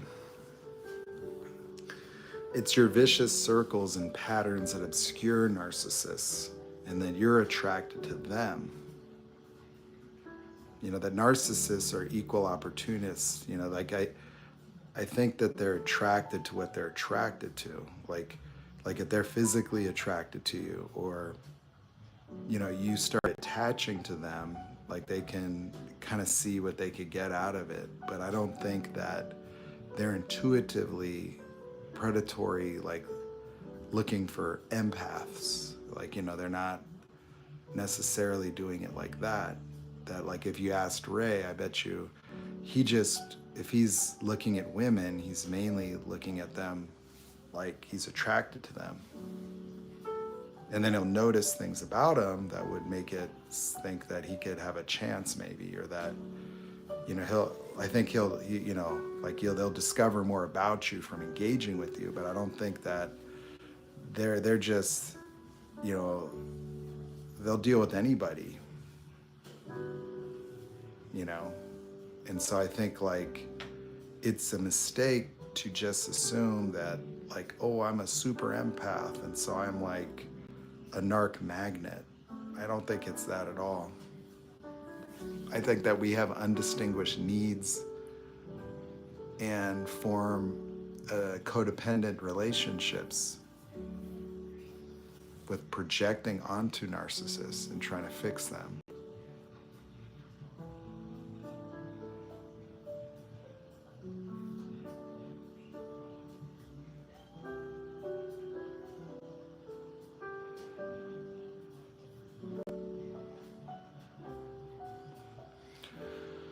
So I do believe what Ray is saying, because I've seen it. And so what I've seen is now that I look at what my narc buddies do, is they try to suspend themselves in the grandiose version of themselves consciously, like knowingly structuring their life, like trying to have cheerleading sessions, like establishing regular communication and contact with people that they can rely upon for, acknowledging their, what they're doing, like their success or the good things that they do. Like some of them are like doing classes, like they're teaching people things, and they do healing work, and they host events, and they thrive off of the acknowledgement of the good that they're doing, or their progress or their success. And then they really try to be like loving and kind and thoughtful, and so they're producing an effort to try to sustain themselves. And that's why, for me, it always seemed unusual that they would keep, like almost like I was in even like a group text with two of them on Instagram, where, they're always sharing their results on like a daily basis, like, 25 new customers, and like, oh, I closed 2 million in loans, and so it was like a three-way, cheerleading session where we're all making it in life. It was all just positive energy, and it was like, I'm going through all this bullshit, so I'm kind of like having to like look at the positives, like, well, I got a new customer, da da da da, oh great, you're killing it, and that was even part of my cognitive dissonance, was like a prevailing pressure to keep it positive, to like look at the bright side, and things seem to be turning around. But you see, I've lost that. What I mean by lost it is that I used to be able to just keep selling and acquiring customers and like imagining everything would turn around, but now I don't experience that, like not quite the same way, that there's a lot of hurdles that I have to overcome.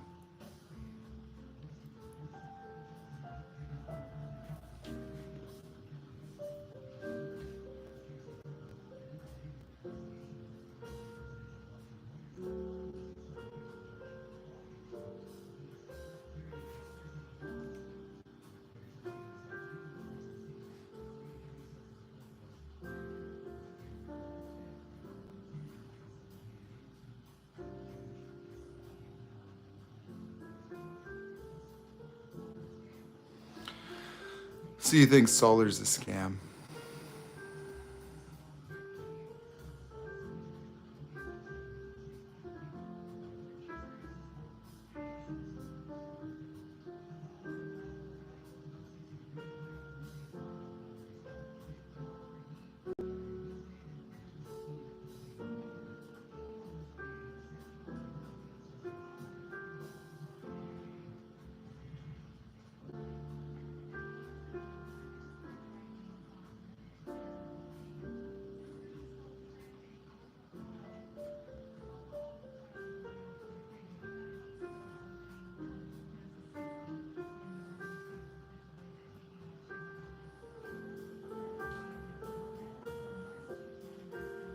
solar power, like putting panels on your house to try to save money towards your electric bills.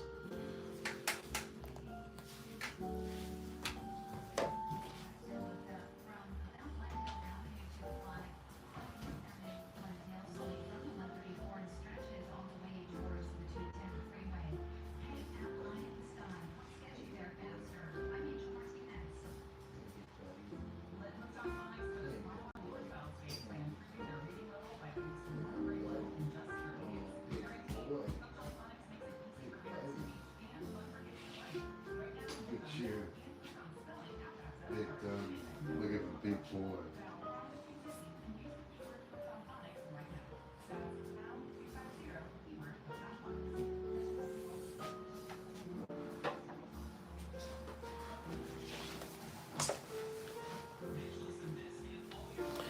See, the only thing is with the differential, you're talking about the mother. There's patterns too, though. You know, like people pleasing. You know, it occurs as like something that's necessary for the people pleaser. You know, that they have to be valuable to other people. That their survival seems to depend on it in their occurrence, and it's like they apply that to work, and so you know they apply it to everything. And they become people that idealize other people powerfully.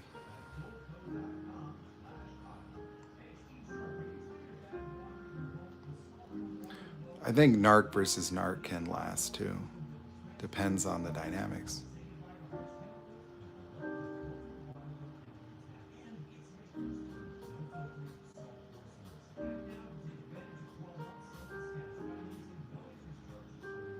Yeah.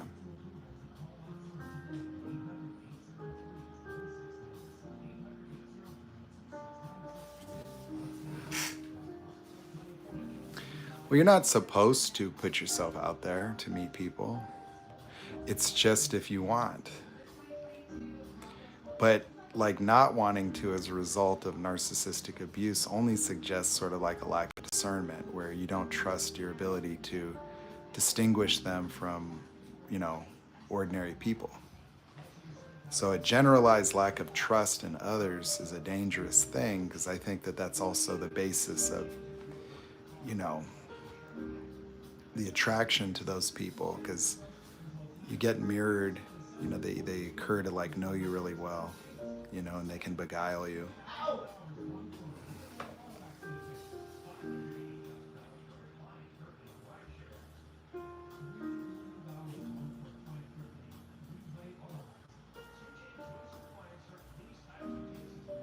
What's up to you whether it's good enough? I'm not judging your life and lifestyle. For me, it isn't about good enough, you know, so I don't look at it like good enough or not. It's just whatever you want. If you want to have a relationship that's romantic and you want someone there for you, that's a choice, right? But is that choice influenced by, you know, your past experiences? And in most cases, obviously, right? And so there's just like resignation or fear, or they don't want to be hurt again, and so they would avoid it. So that's up to you. That's your decision.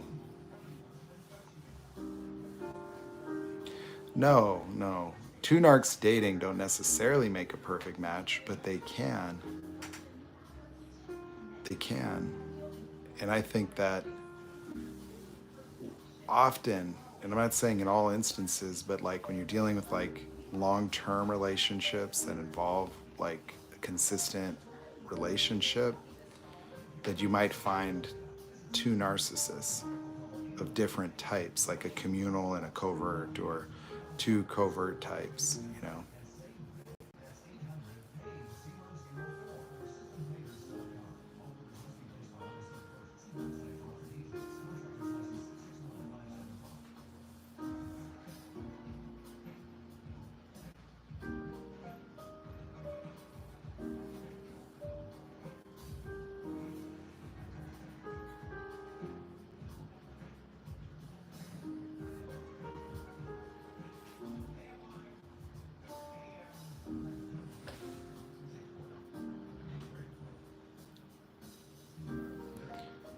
No, like in my expression, they can co-idealize each other and then devalue each other and then have, you know, unstable and fight and then re-idealize. And so they have the ability to coexist in that toxic dynamic because that's what they're used to. And, you know, it's supply, you know, to be having conflict. And it's not all the time, you know, that they'll seemingly, you know, normalize and stabilize, and then they'll have another blow up on a Saturday, and then you'll hear from one of them or both of them, and then they'll reconnect and then idealize as if like they're optimum for each other. They've been through so much together, you know. And so I think for many narcissists, they're not aware. You know, they're not self-aware. Bye, Hog.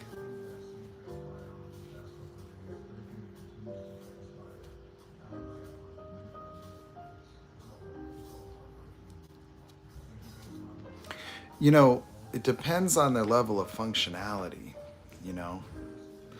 Like, in my example, one narcissist is like really attempting to be the opposite of his father. He doesn't want to be seen as abusive. He wants to be an ideal person, you know, so that's what he's trying to do. But they do fight, you know, they do get nasty, and they could both turn on you.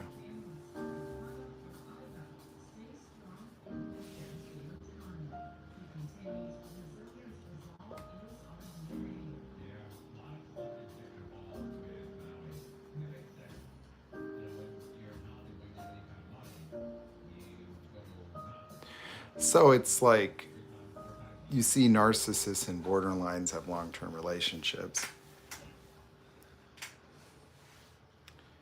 But I've seen, you know, narcissists have long-term relationships. Okay, I'm going to their back to school night. I'll be back. Okay, have fun. All right. No one's coming back with you? Well, there's no plan for them to. You get cookies if they do. I will. What are you doing?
Well, there are better people out there, you know.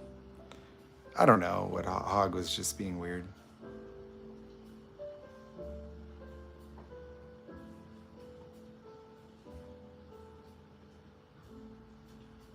Narc dating? Is there really one now? Narc dating?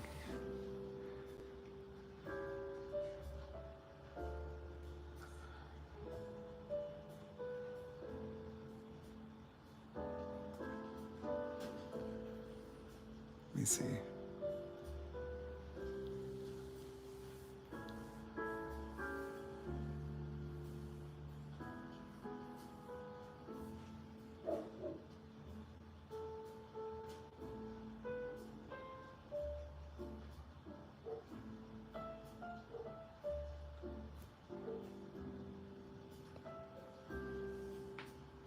Doubtful. I mean, to me, like that would be the ideal, is that they date each other. And Ray's gonna stay clear. But Ray, you have a relationship. How's that going right now? No psychopath or any like antisocial.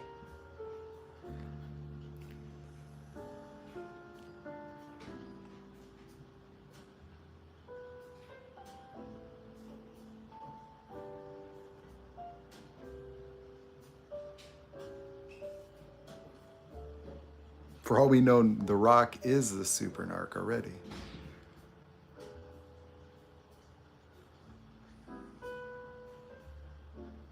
That's good, Ray. Awesome.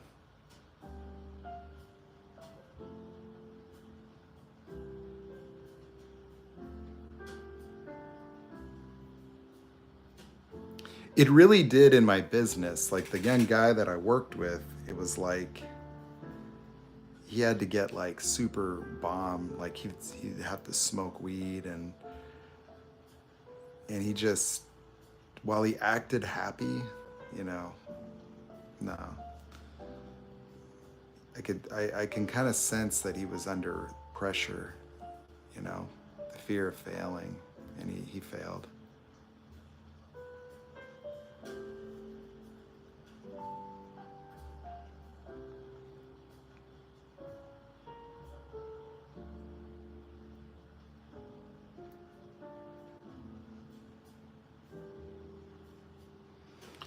I think they can. Well, like,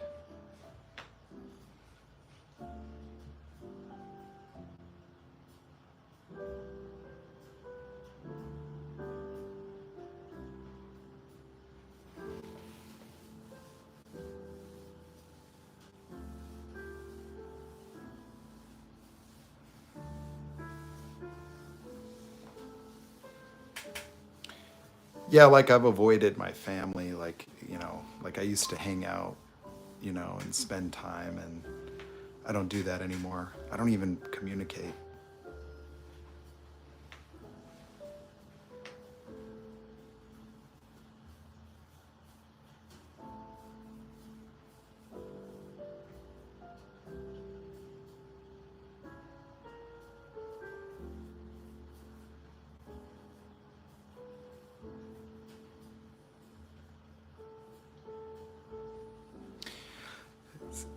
Sam says that they can't really have positive emotions.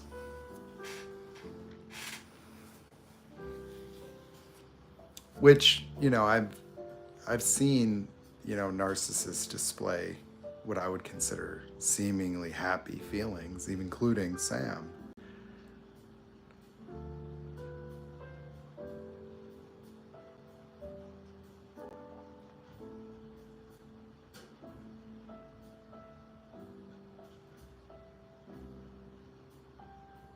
Yeah.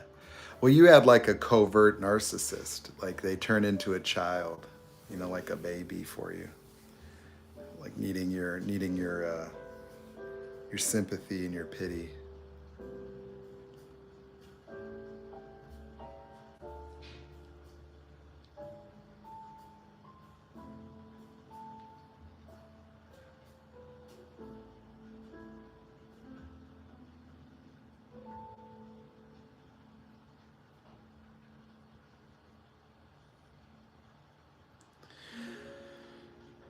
How does one know they're self-aware?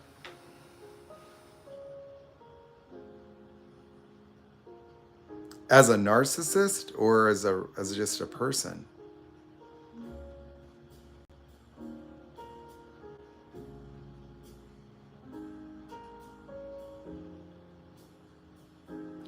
Well, I mean that term depends on the person. You know, I mean,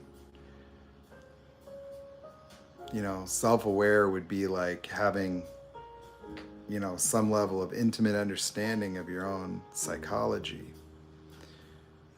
And for a lot of those people, it doesn't always make that, it can make a difference, but it doesn't transform the narcissistic personality disorder.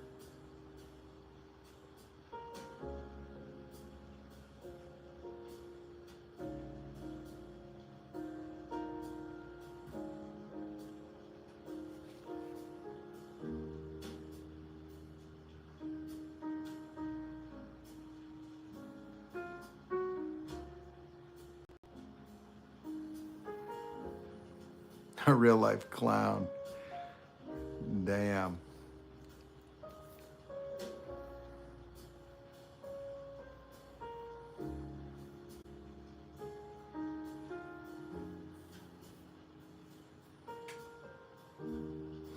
When you say self-aware presents as sadism,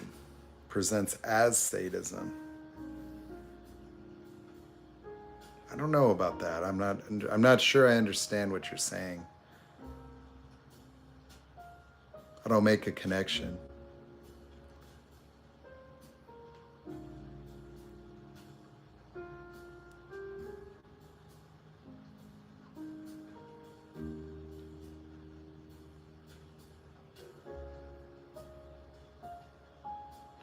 One thing that I could say about the person that I last dated is that she seemed to lack awareness of others, that her idealizations and like her being like really nice and like this bubbly person at work, she seemed to overlook, like even with me in the past, like she seemed unable to operate consistent with like the emotional states of other people.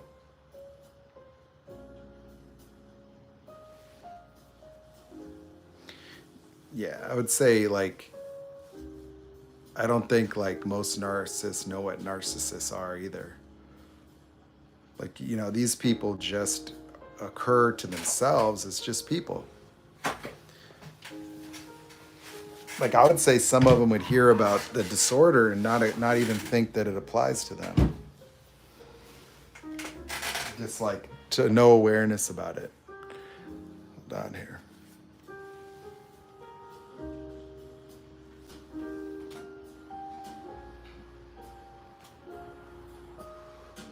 Come here, buddy. Come here, Cheetah. Cheetah, buddy. Go over here. Come on. Go to your bed. Go to your bed. You don't want to go to your bed? Okay. What are you doing, huh? I'm saying hi to buddy. All right. Bye, buddy.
Ray, do you have recollection of like a singular trauma event as a child? And I mean like really small, like 2 to 3 years old, like something that was just like an indescribably scary or horrible moment, like maybe with your, say your father or something.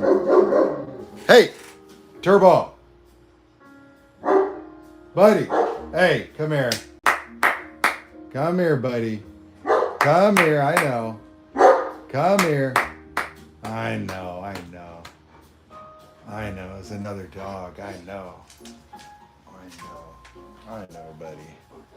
There's that other dog out there. That's scary shit. That's a big deal. Can't let them other dogs just out here running around like that. Huh?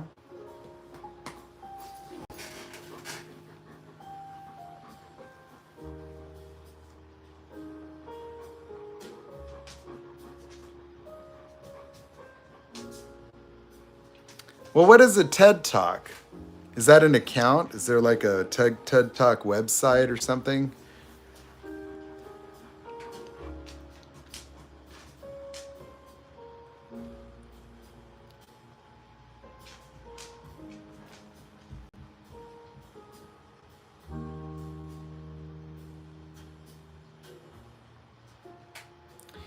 You know, my theory about the disorder is really this, is that what happens to a child is that, narcs, they project on children, meaning that like if a toddler was running around and like knocked something over, they would get punished for it. Like the narc parent would get irate and punish the child and project attributes. Like I watch my family members do that to dogs, for example, like whack their dog or like think that the dog's being manipulative or like, and so what happens is that, you know, the human mind is a developmental thing that what we consider to be like a developed person, there's specific processes that happen in psychology where identity is formed, within these rigid structures that become the basis of experiencing reality outside of oneself.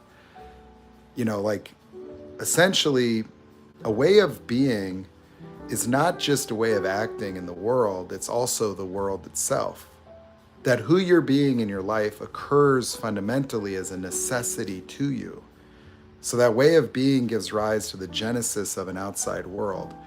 And what happens is that somebody with the personality disorder has been traumatized prior to these experiences occurring, and their personality becomes a series of like emulated learned behaviors, but also that the external world, the reality, is one that they construct partially in a conscious way to give themselves a being, a reflected being. That who we experience ourselves as is a reflected being gleamed from an experience of reality outside of ourselves.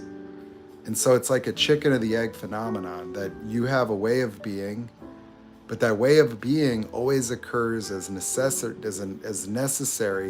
based on the perception of circumstances around you. And it's like a vicious circle.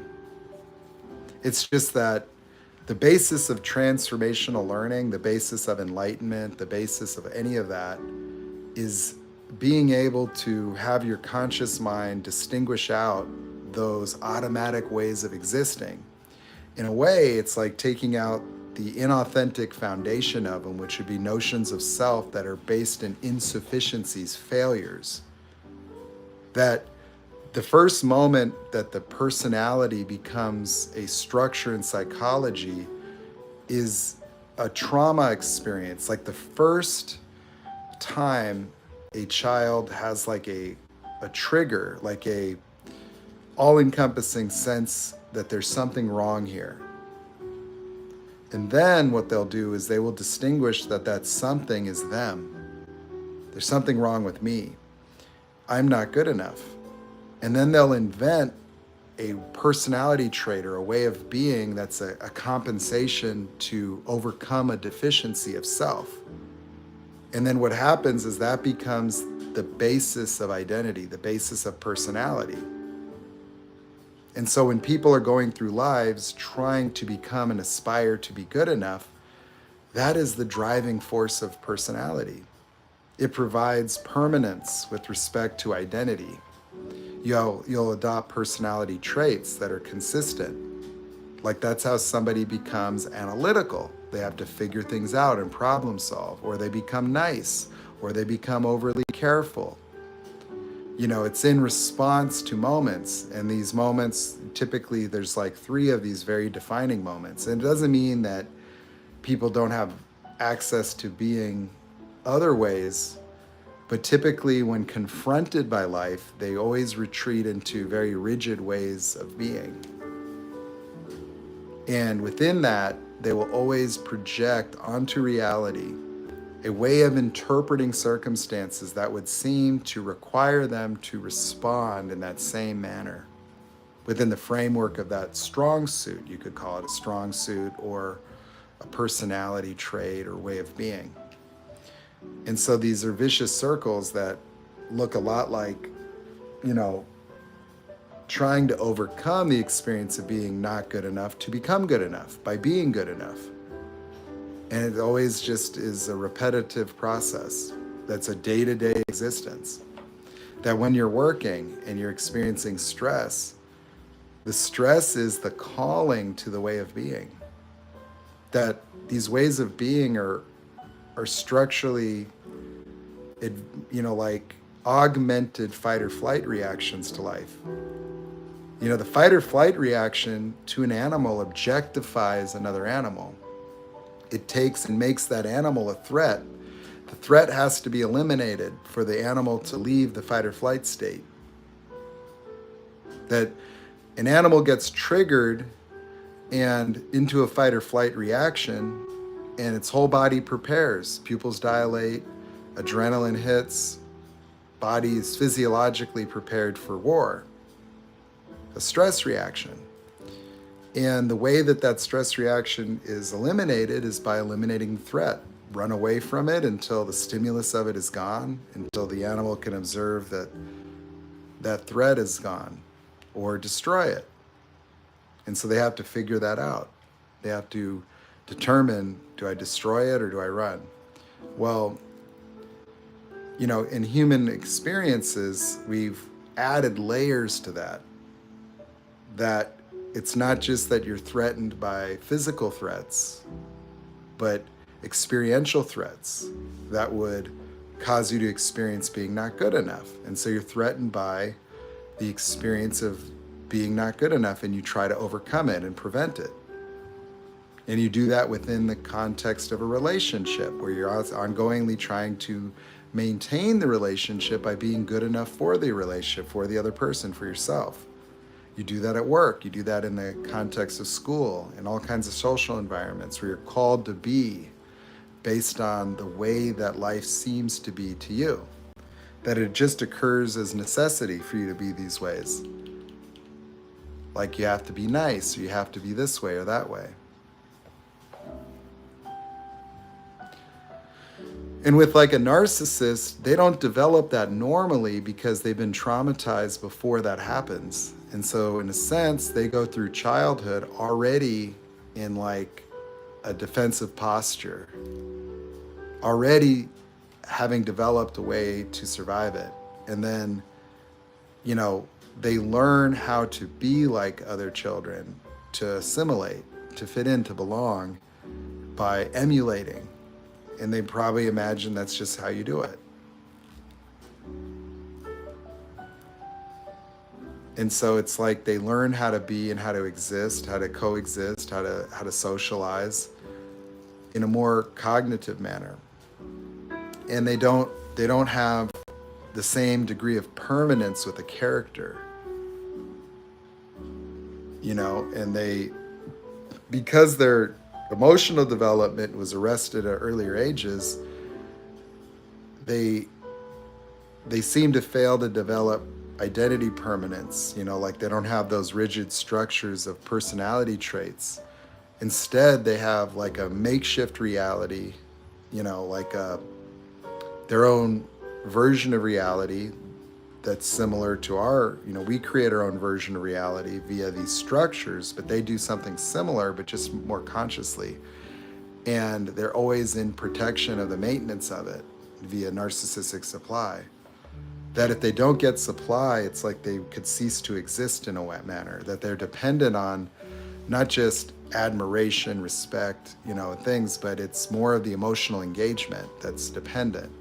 That if they don't know where people stand with them, meaning like their behavior is to give them a reflection of themselves, it's almost validating who they are, to get you to react to them and engage with them. It creates stability around this being that being is keeping them from narc injury, whether it's a negative reaction that they get from you or a positive reaction.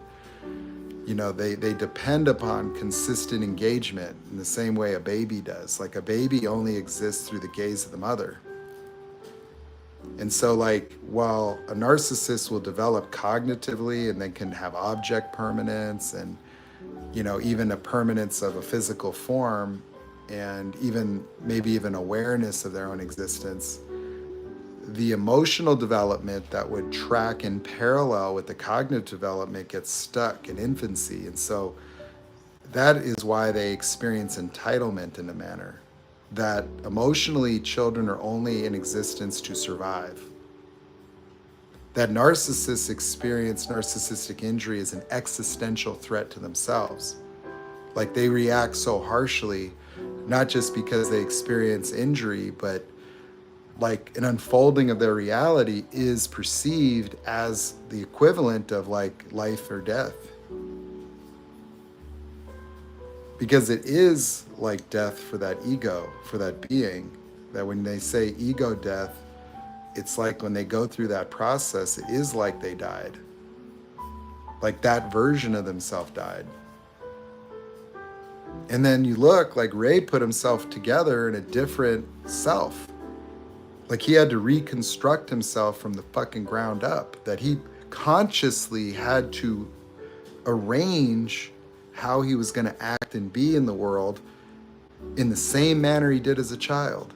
That the person he became before was occurring as necessary, and now he's reinformed by a new traumatic experience. And so the process of a narcissist rebuilding themselves after a severe narc injury is a conscious one.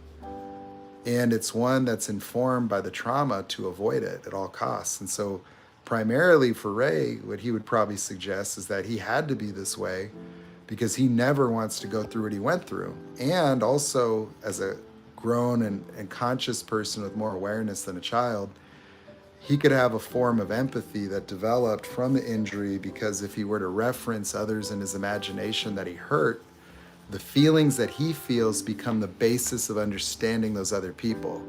That narcissist may have semblances of empathy and understanding of others, but what's missing is that they cannot powerfully recreate the emotional states of others just due to the fact that they didn't develop that way. That they're missing certain key elements of experience that, in a way compromises their capacity for empathy. And then they generally don't experience being impacted by the things that they do to other people. So like if they're fighting and hurting other people, they don't feel the way you and I would feel. See, like they may at times feel guilt and shame, but those are already trapped emotions. And so if they get injured, that's a baseline feeling. But as a direct result of behaviors, if they don't experience an injury, then they don't have those responses to them. And so that's why they don't have guardrails to their emotion, to their behaviors, is because they don't have like an internal punishment. That they just don't experience it that way. In fact, they could be satisfied or justified or feel good. Like they just recharged their batteries, and they won, and they got what they wanted, and they're rewarded for that in a way. So it's just that if a child got locked into a defensive posture, because you see, like an adult traumatizing a kid, that's like the voice of Zeus. Like children are so dependent, but also that they haven't even developed an identity, a distinct self from the outside world. They just exist. They're just being.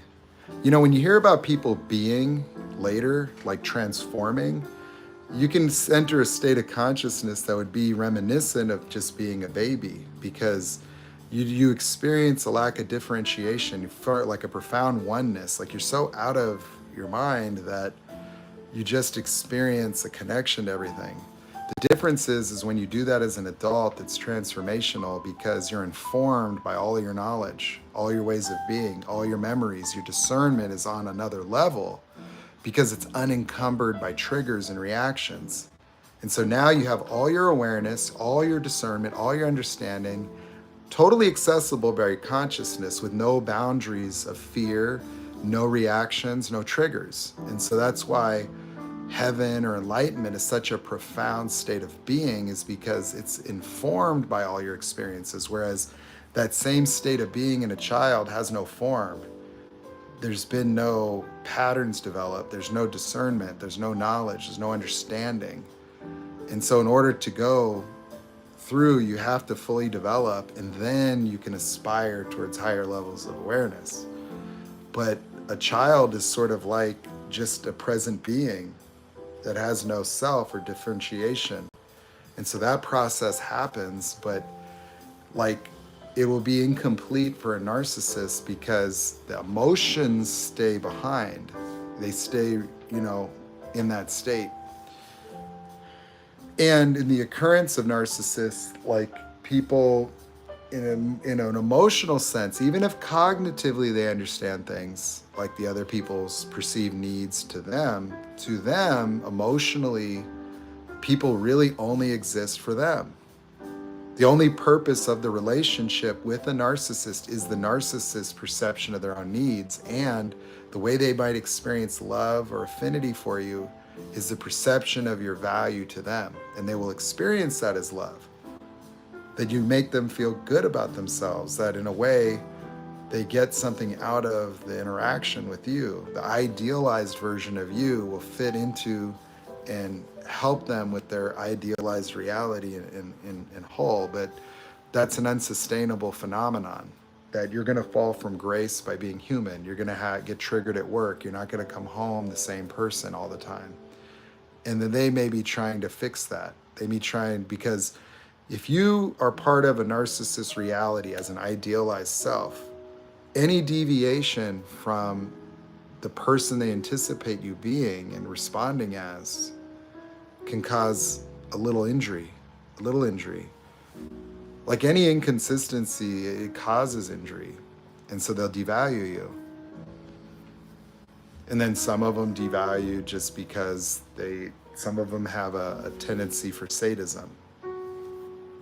That they just wake up with an itch. They wake up with a need to externalize toxic energy, like a craving or something that's an urgent, an urging, a compulsion, a feeling, an impending sense, like a tickle, like just they gotta hurt something. They gotta do it. It's a temptation. And then they do it.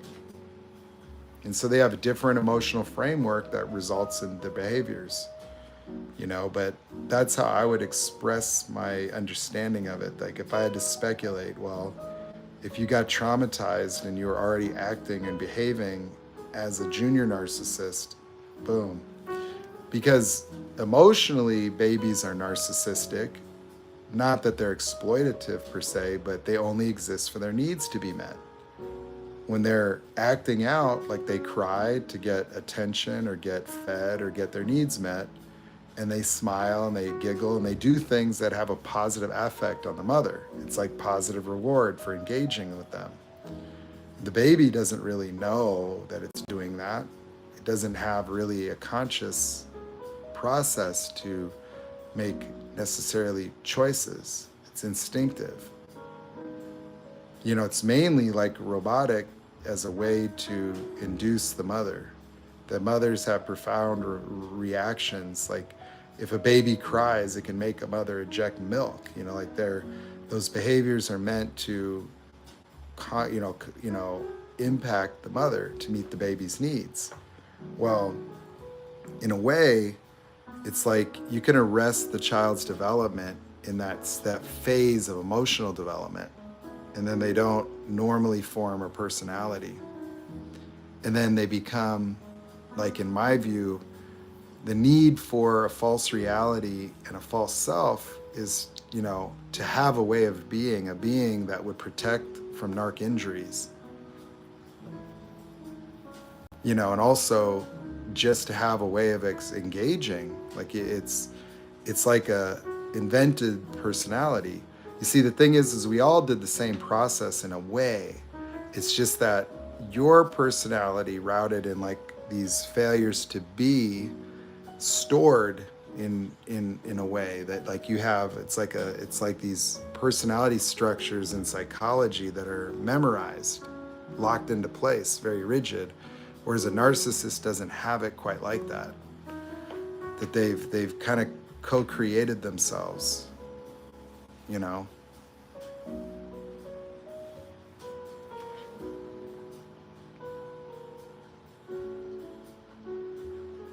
So like, so Ray said 100%. So what that means is that Ray's self, like the person he is a conscious conspiracy. But I mean, it's like he had to create it. He had to rebuild it. He had to like imagine it and it had to be idealized. Like it's a self that will help him survive and be who he wants to be. And so it's an idealized new variation. And so like with my friends, and I've told you, they've all dramatically changed many times. Well, it's because they're going through life as this thing and then they hit a fucking wall and this doesn't work anymore. That they get plunged into darkness and failure. And then in that space, they will have revelations, or they will go like, they'll have a variation of empathy that has them confront the failures of their being. And then they'll rebuild themselves renewed and informed by that, never wanting to do that again. I don't want to betray my friend again, or I don't want to do that again. The thing is that they will always be dependent on supply in order to still prevent, because you see, Ray has an internal environment that's chaos. It's like if you screamed at a child, it's like microwaving their brain. Like, you know, the neurotransmitters, the adrenaline, like all that stuff is way premature for the baby. The baby's not supposed to have a fight or flight reaction from a tiger. You know, they're supposed to be under the protection of the parents and shielded from threat. They're not supposed to be traumatized like that, but it's because the person that did it was also mentally ill. And so they projected on the baby and made the baby like some big threat, some injury. Like the baby caused a narc injury for the parent projects on the baby, on the little child, and then it creates a traumatized internal environment that they have to dissociate from in order to, you know, protect. And then they become reactionary to an outside world. So that forms the basis of their whole experience of reality, of dark reality. That becomes something they always are surviving, always mitigating against, always trying to recreate an alternate reality to prevent that dark reality from emerging. You know, your emotional framework has a profound influence on the way you experience reality altogether. And so while your internal environment, you can meditate into a state of peace. You know, like if I hit you with the truth bomb and break your vicious circle, you'll just restore to whatever's going on in you. You'll feel some anger, sadness, residual feelings you've been storing. And then when those dissipate, you'll just have access to normal human experiences. If you do that to the narc reality, where do they go? Well, they have to go into their internal environment. And their internal environment is all the unprocessed trauma. And the problem is that those experiences probably, they happened even before the baby had language, that they couldn't describe what was happening. They couldn't fix what was happening. They were utterly powerless and mortified. You know, just someone screaming and you can't even discern it. It's just hate and anger and fear and all kinds of things. It's like, it's almost like every negative sentiment, every negative pathway in the human experience being completely activated to 100% for a child that has no coping, no way of fixing it, nothing they can do. And they're getting whacked or spanked or abused. They're entirely helpless. And so it probably causes or forces some form of dissociation. And then what they have to do from that moment forward is try to create like a way of existing out in the world that prevents them from ever encountering that internal environment. Hey, come here. Hey, Turbo. Hey, come here. Turbo.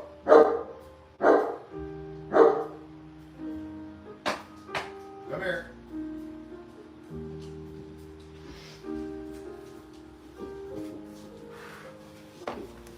See, we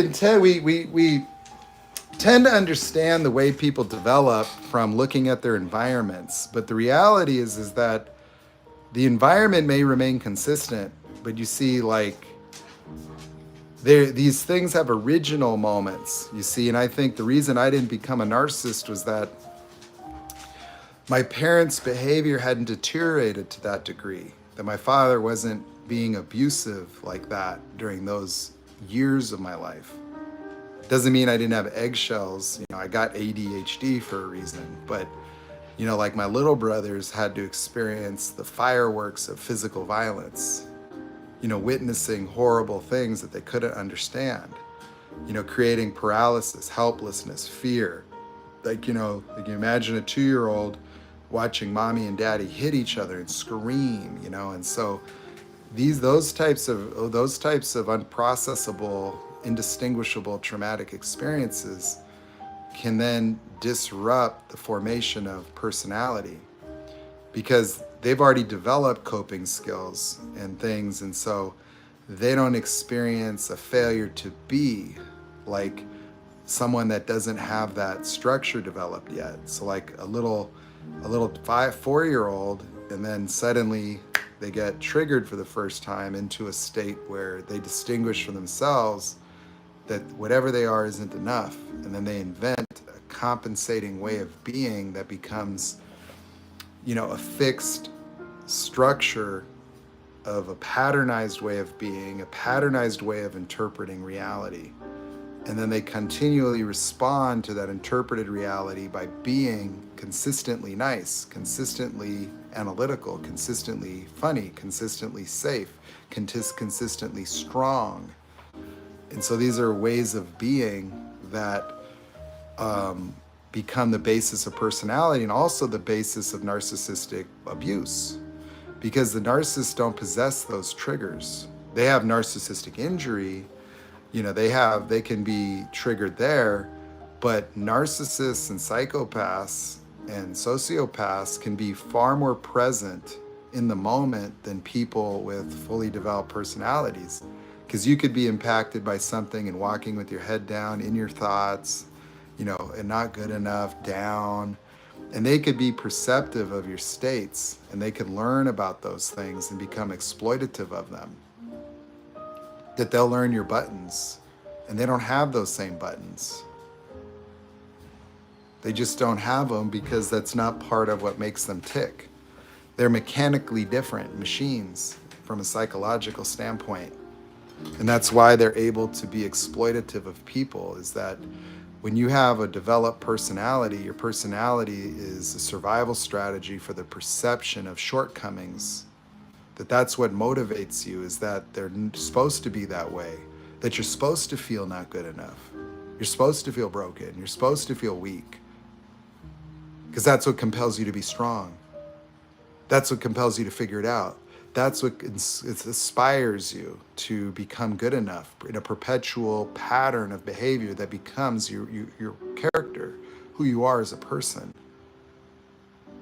And so the whole psychology of a human being are a series of vicious circles of interpretation rooted in suffering, because that's the catalyst, that's the cattle prod. That's what motivates you, is to avoid failure, to avoid being not good enough.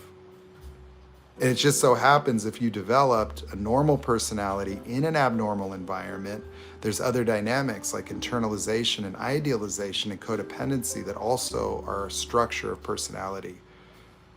And so that's what just differentiates people pleasers, is that in addition to ways of being, they have a way of experiencing themselves that they internalize the behaviors of others, because that's the only means through which they could affect their environment. That they had to make themselves wrong. They had to invalidate themselves to align with the abusive tendencies of parents, as that's the only way to arrest the behavior, was agreement. And then trying to atone, trying to be good enough or aspire to please the disapproving parent as the only psychological strategy to have hope for the future. That idealization enabled your survival. because you wouldn't live with permanence around the abusive patterns of your father or mother, that you'd be on eggshells, sure, but you'd be hypervigilant because you would attach to the positive dimensions of those people in order to protect yourself from ongoing traumatization and even normalize your childhood. That for many of us, you probably didn't go like, oh, that's abuse. Like you might have thought you had a normal childhood because it was normal for you. It might not even been until other people thought it was abnormal that you started to question it. And for some people, maybe they thought it was an abnormal environment. I know I didn't really think of it that way. That I have aunts and uncles that would be in full denial that their father was abusive.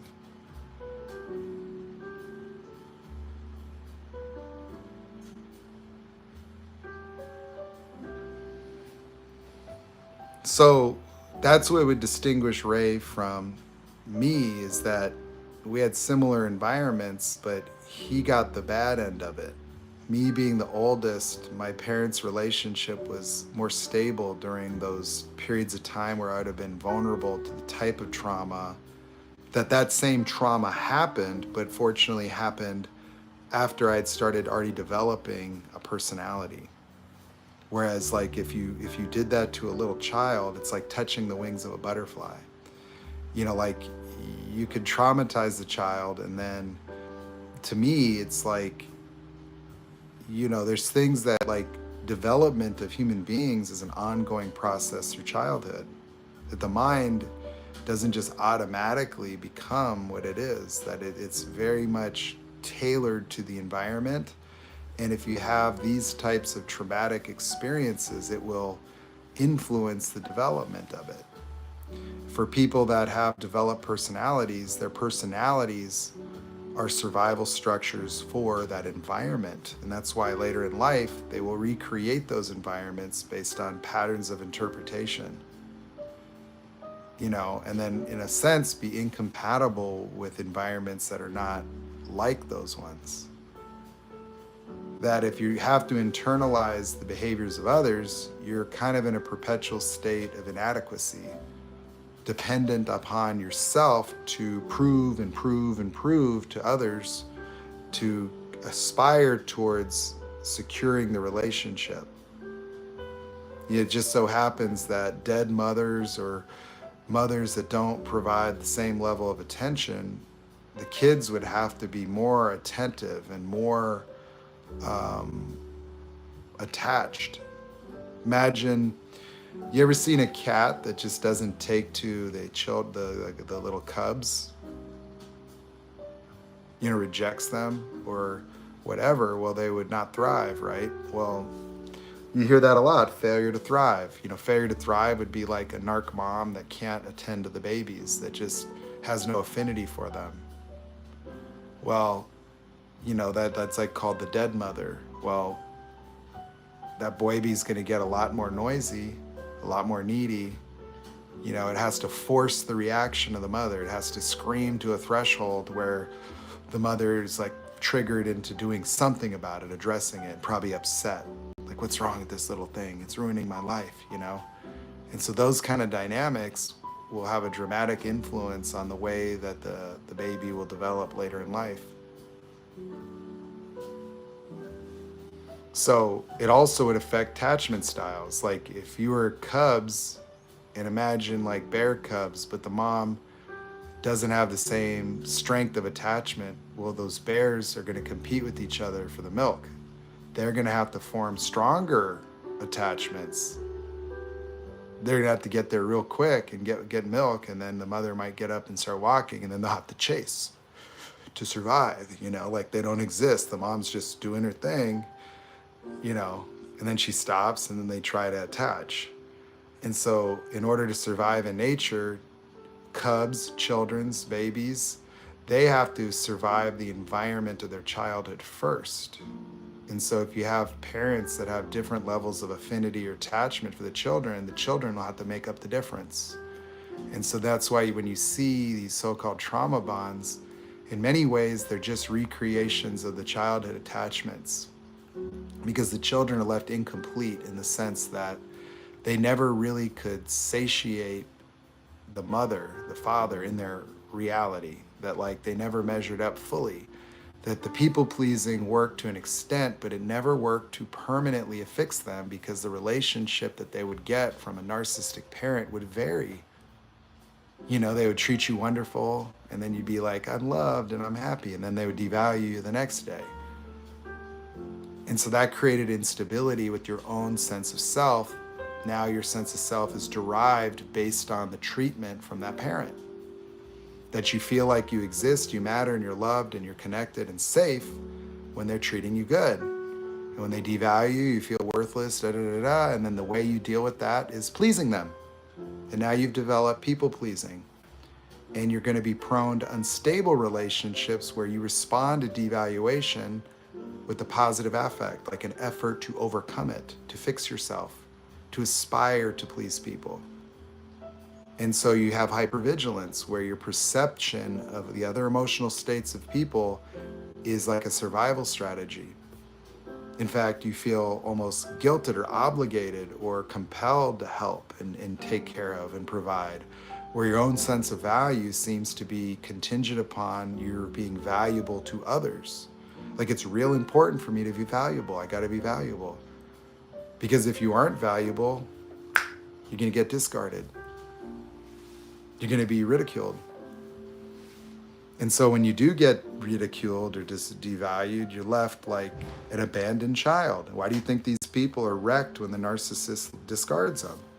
Because they feel orphaned as an adult. It doesn't matter that they're 40. They're living as a 7-year-old, attached to another adult that they subordinated to. And they think that that's normal. It's not. It's just the recreation of a child's attachment to a dead mother that they had to overly attach to get their needs met, and had to constantly please and deal with the instability and the highs and lows. And that their sense of self is predicated on a sense of deserving love based on the thoughts, sentiments, and feelings of others. And they'll apply that to work, their boss, their teachers, everybody, and live in that version of reality that seems to necessitate they be that way for their own survival.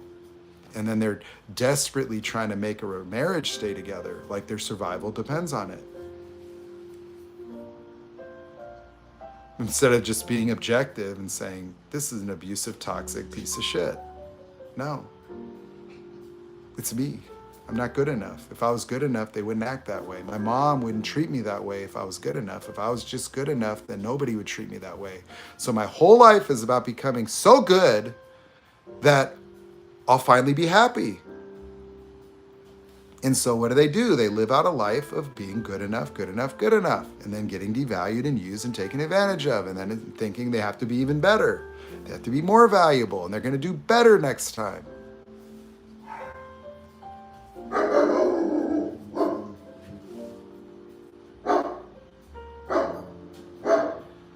The narcissist doesn't force your regression. You regress as a response to normal narcissistic behavior. Your regression is your choice. You just don't see it that way. But you know, the problem is, as you regress, your supply changes. And so you cannot operate consistent with the narcissist's needs. So they devalue you more. So it's just a co-equal dynamic where your dependence on the narcissist is the same as theirs on you. That you have needs, and that's why you attach, because you perceive the need to become good enough, to make everything work in your life. And they need you to remain ideal, to preserve their grandiose whatever. And then you will fall short, and they will devalue you, and whichever comes first doesn't matter. But as you continue to get devalued, what happens is your idealization of them starts to shift a little bit. It becomes harder and harder to bring yourself back. And then it's just a downward spiral. That you get devalued, your supply value goes down, you get more devalued, you're driven to become good enough, and then you try that, it's not enough, it doesn't work, you get devalued, and you try that, and then you run out of efforts. It's like a lion in fight or flight that's fighting a cyborg hyena that it can't destroy. And so you just stay in perpetual stress and anxiety, letting your hair falling out while being a victim. But the reality is that you live in that without the narcissist. You already are that way. It's just exaggerated with somebody that cannot readily value you because they're a narcissist, because they don't have the emotional capability of doing it. And so you were doomed from the beginning that this was the only way it could go, that the narcissist is going to act like a narcissist and devalue you at some point. And you're going to react by trying to become good enough. And then you'll fall short. And then you'll keep doing it and keep doing it and keep doing it and keep doing it. And until you just can't anymore because you've been devalued, and every effort and everything you've tried to do to fix yourself and fix them and fix the relationship has never worked out. And you're just left not good enough. You're just stuck there in the bottom end of your own vicious circle that came from when you were 5. And that's why we go, give up the right to have the complaint that you're not good enough, because that's the whole structure for you. That's the reason you suffer, because narcissists can devalue someone else and get laughed at. Not the people pleaser.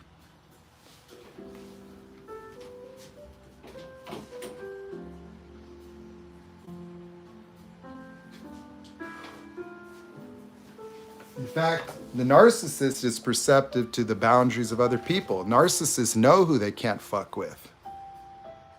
They don't do that shit with people they can't do it to. They're well aware of your boundaries or lack thereof. And that's why you can't just tell someone to establish boundaries, because they're unperceptive to boundary violations in an acute manner. They can look back and go, oh my God, this guy was a jerk. But in the moment, it's about themselves. That's why it's really difficult, is because, emotionally, you become seemingly dependent on the feedback of others, and especially the narcissist. It obscures reality when you get triggered.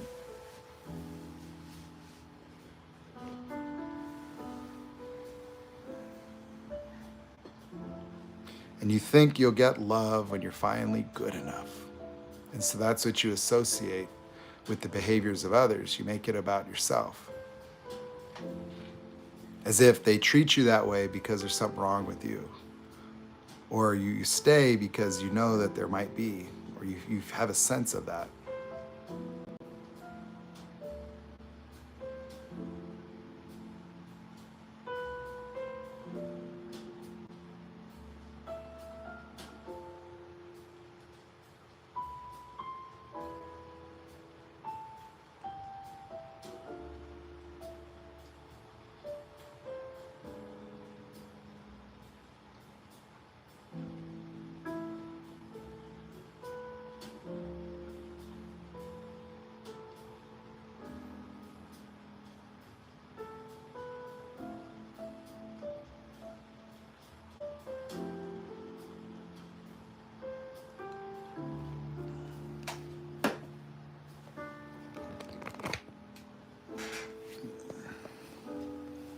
Where'd Ray go?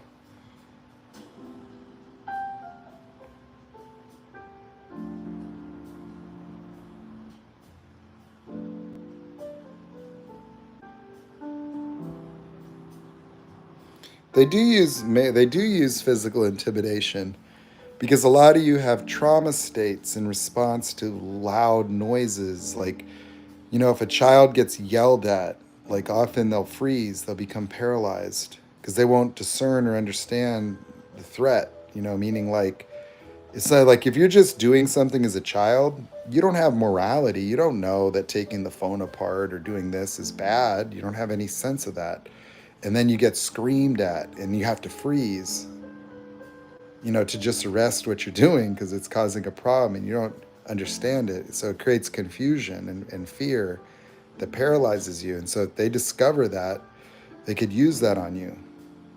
So if they yell real bad, it's a way of them avoiding accountability. It's a way of controlling the situation. That your reaction and response to it gets them off the hook, because they can induce a confusion state. They can induce a reaction that would, inhibit you from speaking, or, it turns you into a child instantly. You become a child, like a scared child, and all they are is a racket maker. You know, that a lot of the things that you think narcissists do, they may not even really be associated with very strongly grounded emotional sentiments from the narcissist, that they have your number. And they don't do that all the time. They don't do it at work. They don't do it in other environments. They just do it where it works. And that one narcissist might do that to one person, but may not do it to another person because the other person won't go for that shit, doesn't have that sensitivity. So, in many ways, narcissistic abuse is custom tailored to your triggers, to what gets them to get what they want from you or control you or avoid confrontation or accountabilities.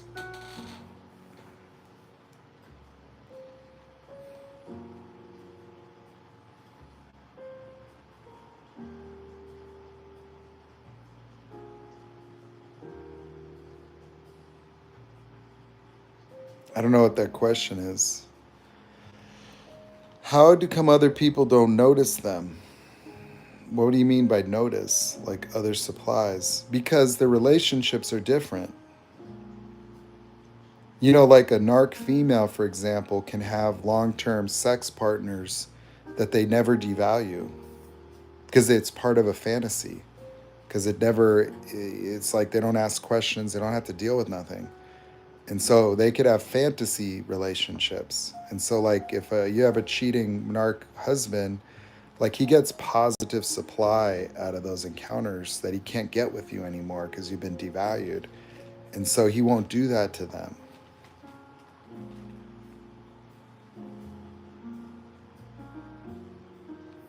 That he's being like in the honeymoon idealized state because that's what's keeping it going. So like narcs can have fantasies, you know, like the girl that I dated, like that's what she would have, is that those would be very positive experiences for her because they want her. They're attracted to her, you know, and so she could be like her sex fantasy, you know, like and just enjoy that experience and then come back, you know, to reality. And they need that for emotional regulation. That if they can't get a positive sense of supply from you, they're trying to preserve their identity. They'll feel like you don't care about them. You see, like you're not giving them positive supply anymore. It's a problem for them, but they have to have it. That it's just a requirement. So other people can provide it. And so those new people don't see them the way you do. And they'll actually know that you see them that way, that they'll see them like, they'll think you hold the past against them. They'll think that, you know, like you're not letting them off the hook. Like you don't see them the same way, that you see them in a demented way, that they can't reconcile why you treat them this way. You know, so from the perspective of the narcissist, like you're different. Like you don't treat me like as good. They treat me better. You know I can get other people, you know, like other people will love me. Other people will see the good in me. You don't see any good in me. You think I'm a bad person. And so I'm going to go over there. They'll feel betrayed by you legitimately and justified based on the way that you see them. Because they're addicted to feeling good about themselves and they can't independently.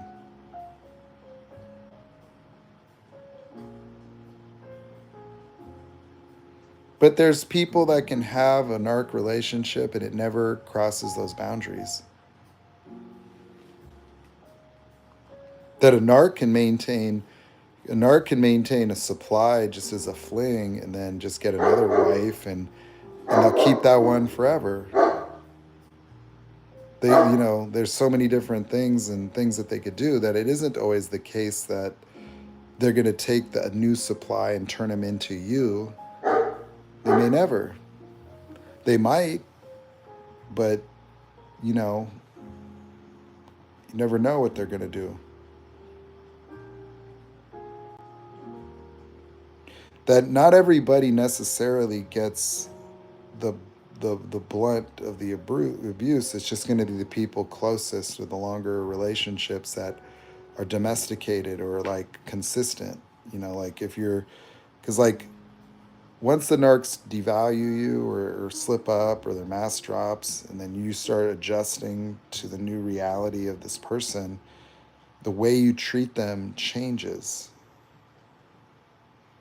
to them. They feel like you're changing.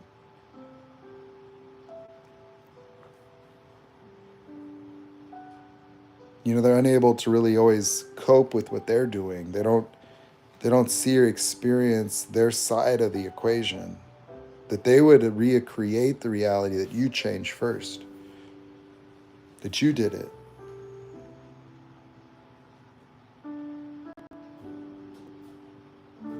They can't see the sequence.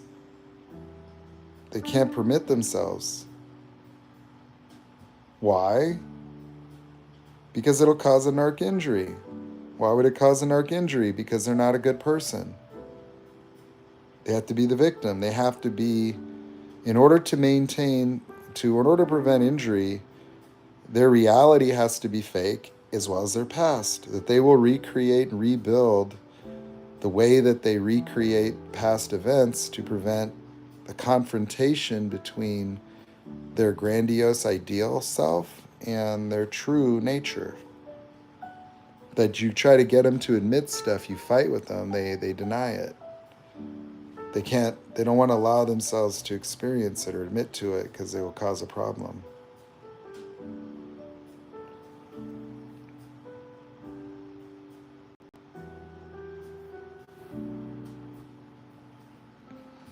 Yeah, they're unstable. They're very, very, very messed up.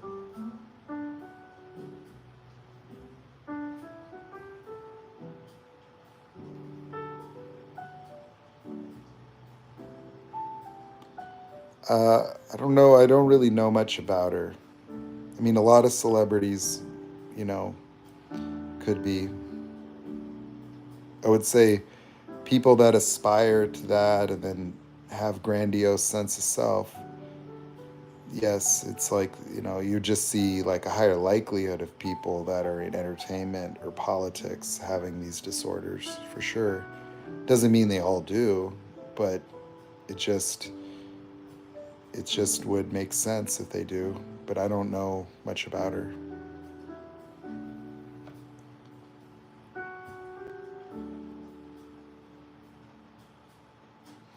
And it's interesting because some overt or just some narcs can develop lives that are consistent with their grandiosity in a way that reinforces it.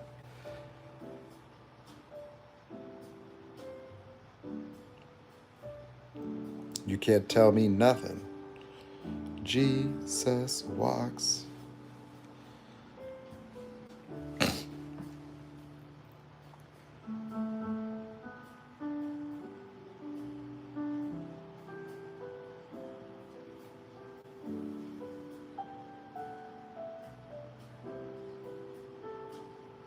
Yes.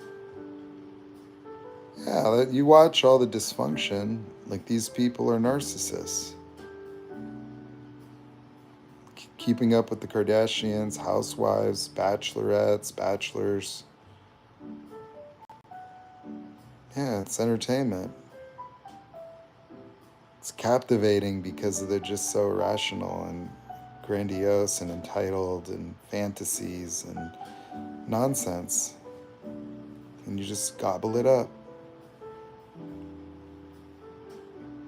Getting all emotionally invested in these people. And who's that Sandoval guy, like same shit, It's what it is. And then he does all that crazy shit and they just want to keep him on TV because people want to watch him, because they like it. They like to watch that and, I don't watch it. I can't watch reality TV. I never could. It's too just sick. It's just ridiculous. It's not even entertaining to me. It's absurd. It's just lunacy, I don't need to know about Chloe and Tristan. Like,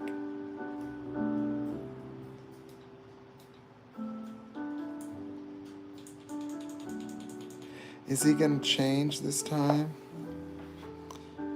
Yeah, Yeah, Tristan's gonna change for you, girl. This time's different.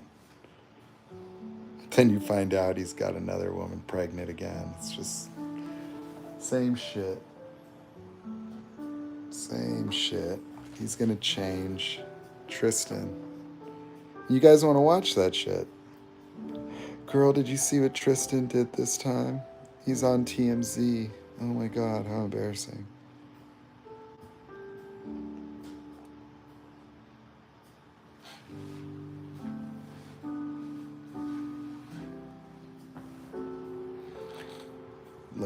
Look at the view.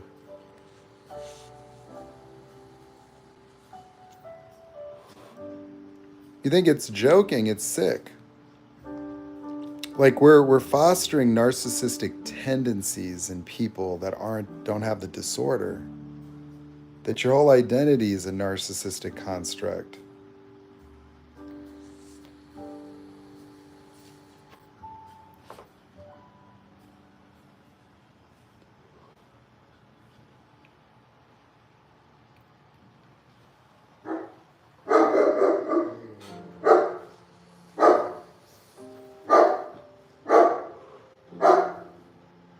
Hey, Turbo, come here, buddy. Hey, come here. He just barks. He's looking at other dogs.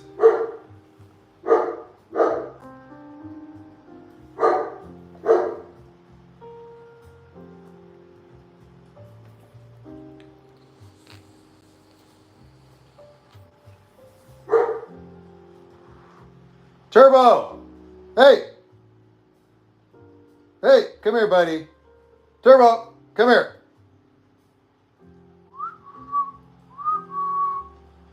Come here, Turbo. Buddy, come here. Good, buddy. Come here, buddy. Come here, buddy. Come on.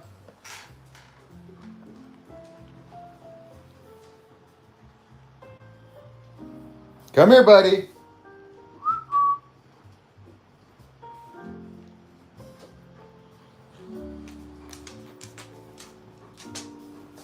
Come here. Say hi to your cat buddy.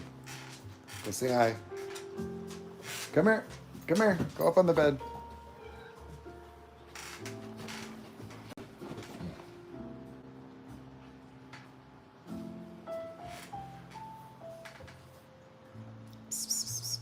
Cheetah.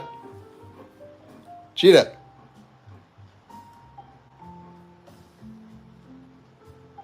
He doesn't want to eat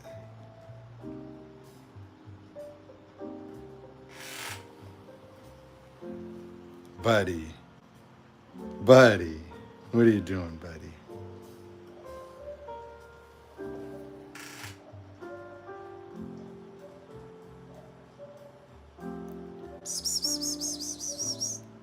And this one's a freak. He's got thumbs. And he's a hybrid. Freak.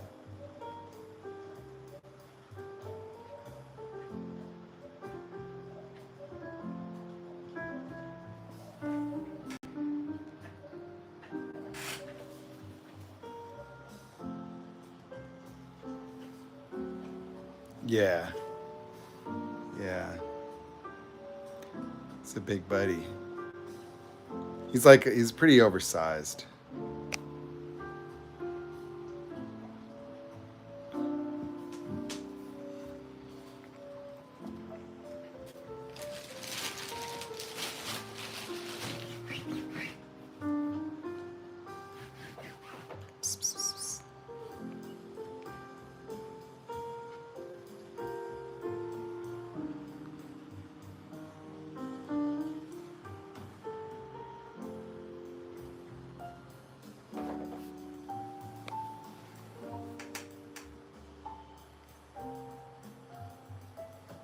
Just sitting there.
What's going on, buddy?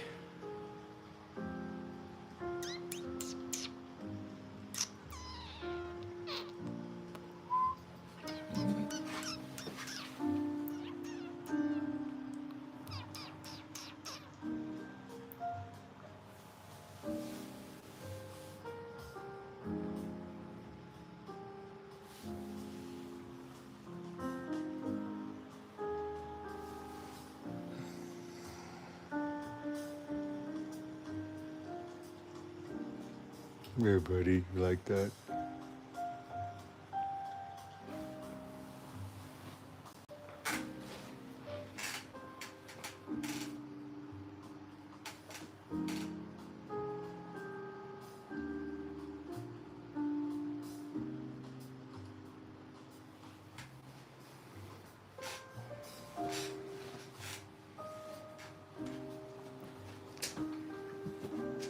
Back on doggy duty. You going somewhere?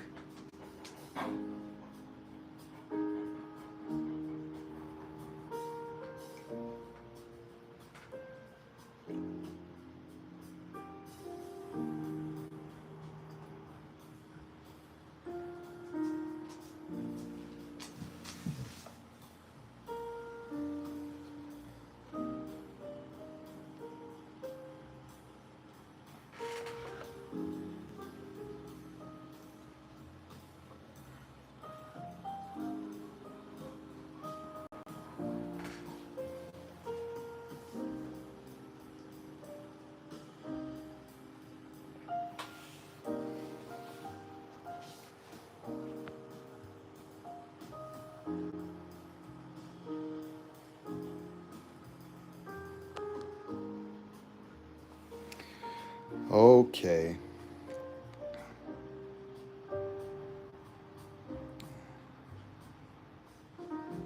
They're good. They're good. Really good buddies.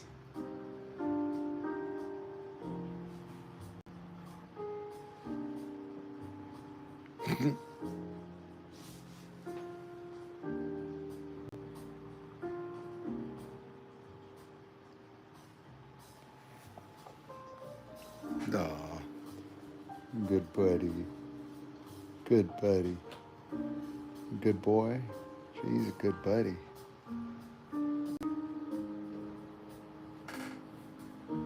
He's a good boy. He's my good buddy. That's a good buddy.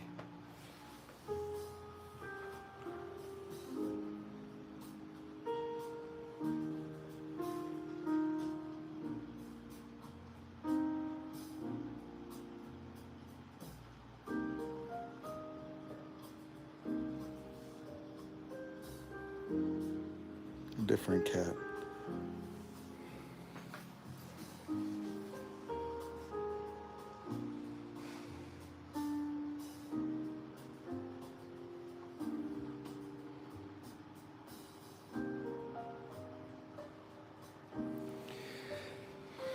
Well, did we learn anything today?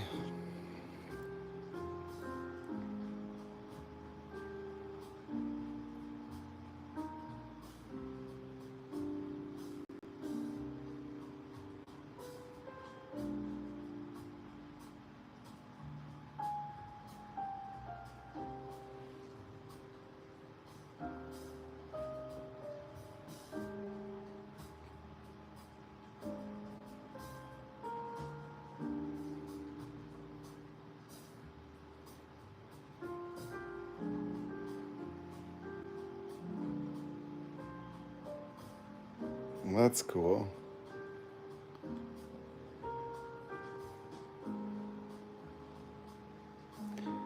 All right. Well, I gotta eat dinner now. That's cool, Thunderclap.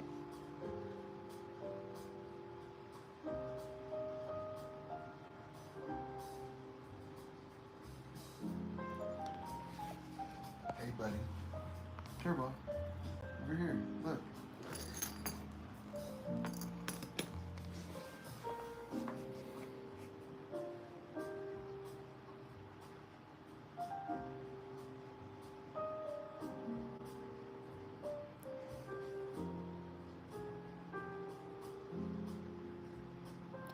Great sesh. Did we hit 3K?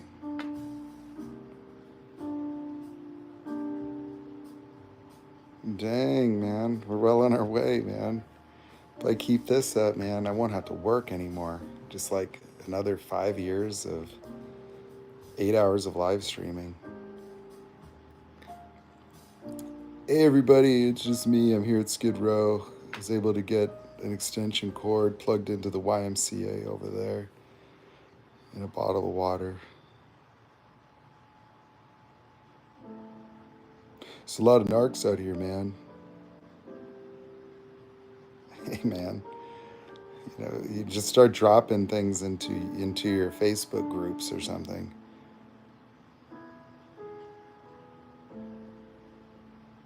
Right, kitty? Now look at him. Hey, Teeny.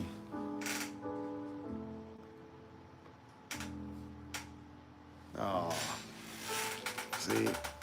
Hi, Teeny. Cheetah.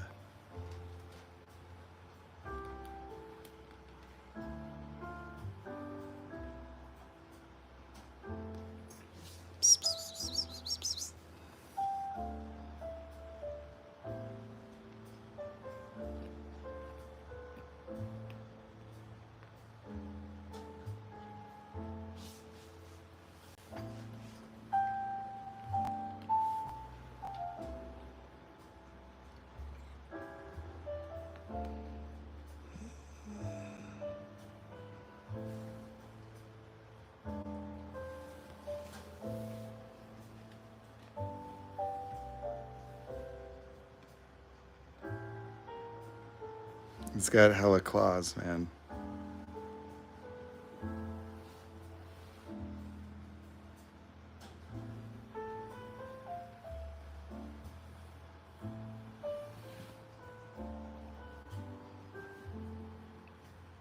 Uh-oh. Uh-oh.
He's a really sweet cat, but he could tear you up as well and not even care. Oh yeah. Oh yeah. See, he's ready. He's ready for battle right now. He's like, let's go. Let's go. I'm gonna have to get an oven mitt so I can play with. Ah, fuck! He got me. He got me. He got me. He got me. He got me. He got me.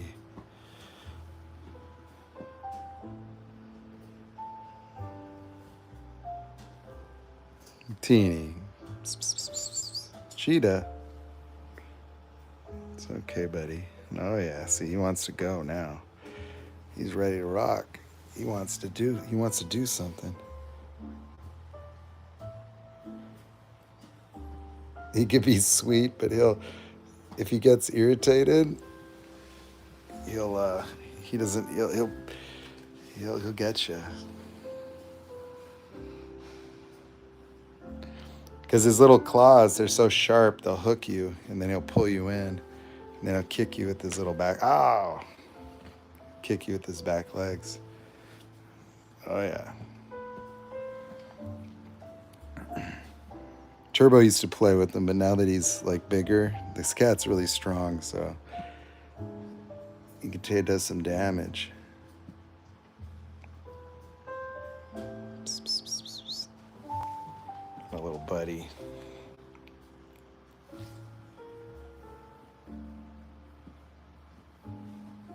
Oh, it's okay, buddy. You're half wild. Ah, fuck. Oh, okay, where he's killing me. He's trying to kill me. He wants to kill me.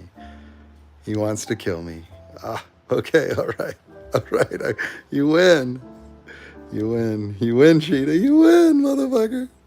Ow. God damn it. You fuck around and you find out. That's what's up.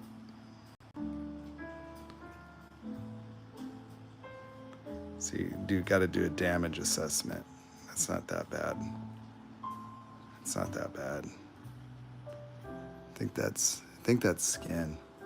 Right? It's just skin, guys. Don't worry. Fuck around and find out. Right, Cheetah? Right, Cheetah? Right, Cheetah? I'm going to get an oven mitt to play with them.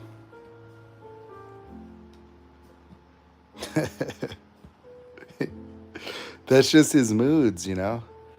Sometimes, like, he just goes ape shit. You know, like, he's so calm, he comes and sleeps, and he'll just chill, and he's super nice. Like, if I lay down, he'll get on my chest and just purr, and he's really happy. But sometimes he gets predatory. So you just have to know. You just have to know his little state of being.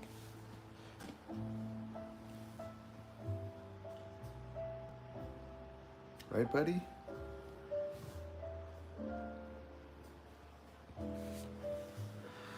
So that's why when I see people with like tigers, and it's like, you know, you think you can know your cat real well, but you see like one of those cats, all it has to do is just act like a cat one time and you're done, because they're just too big and powerful. So there he goes. Goodbye. Bye, buddy. All right. Well, good night, everybody. I'm going to let this go. I might go back to TikTok in a little bit after dinner. We'll see. Love everybody here. Thank you very much for hanging out. And I'm going to go. It's not that bad. Just a couple little scratches. But he's funny. Little buddies, man. I love my little buddies. Little pets.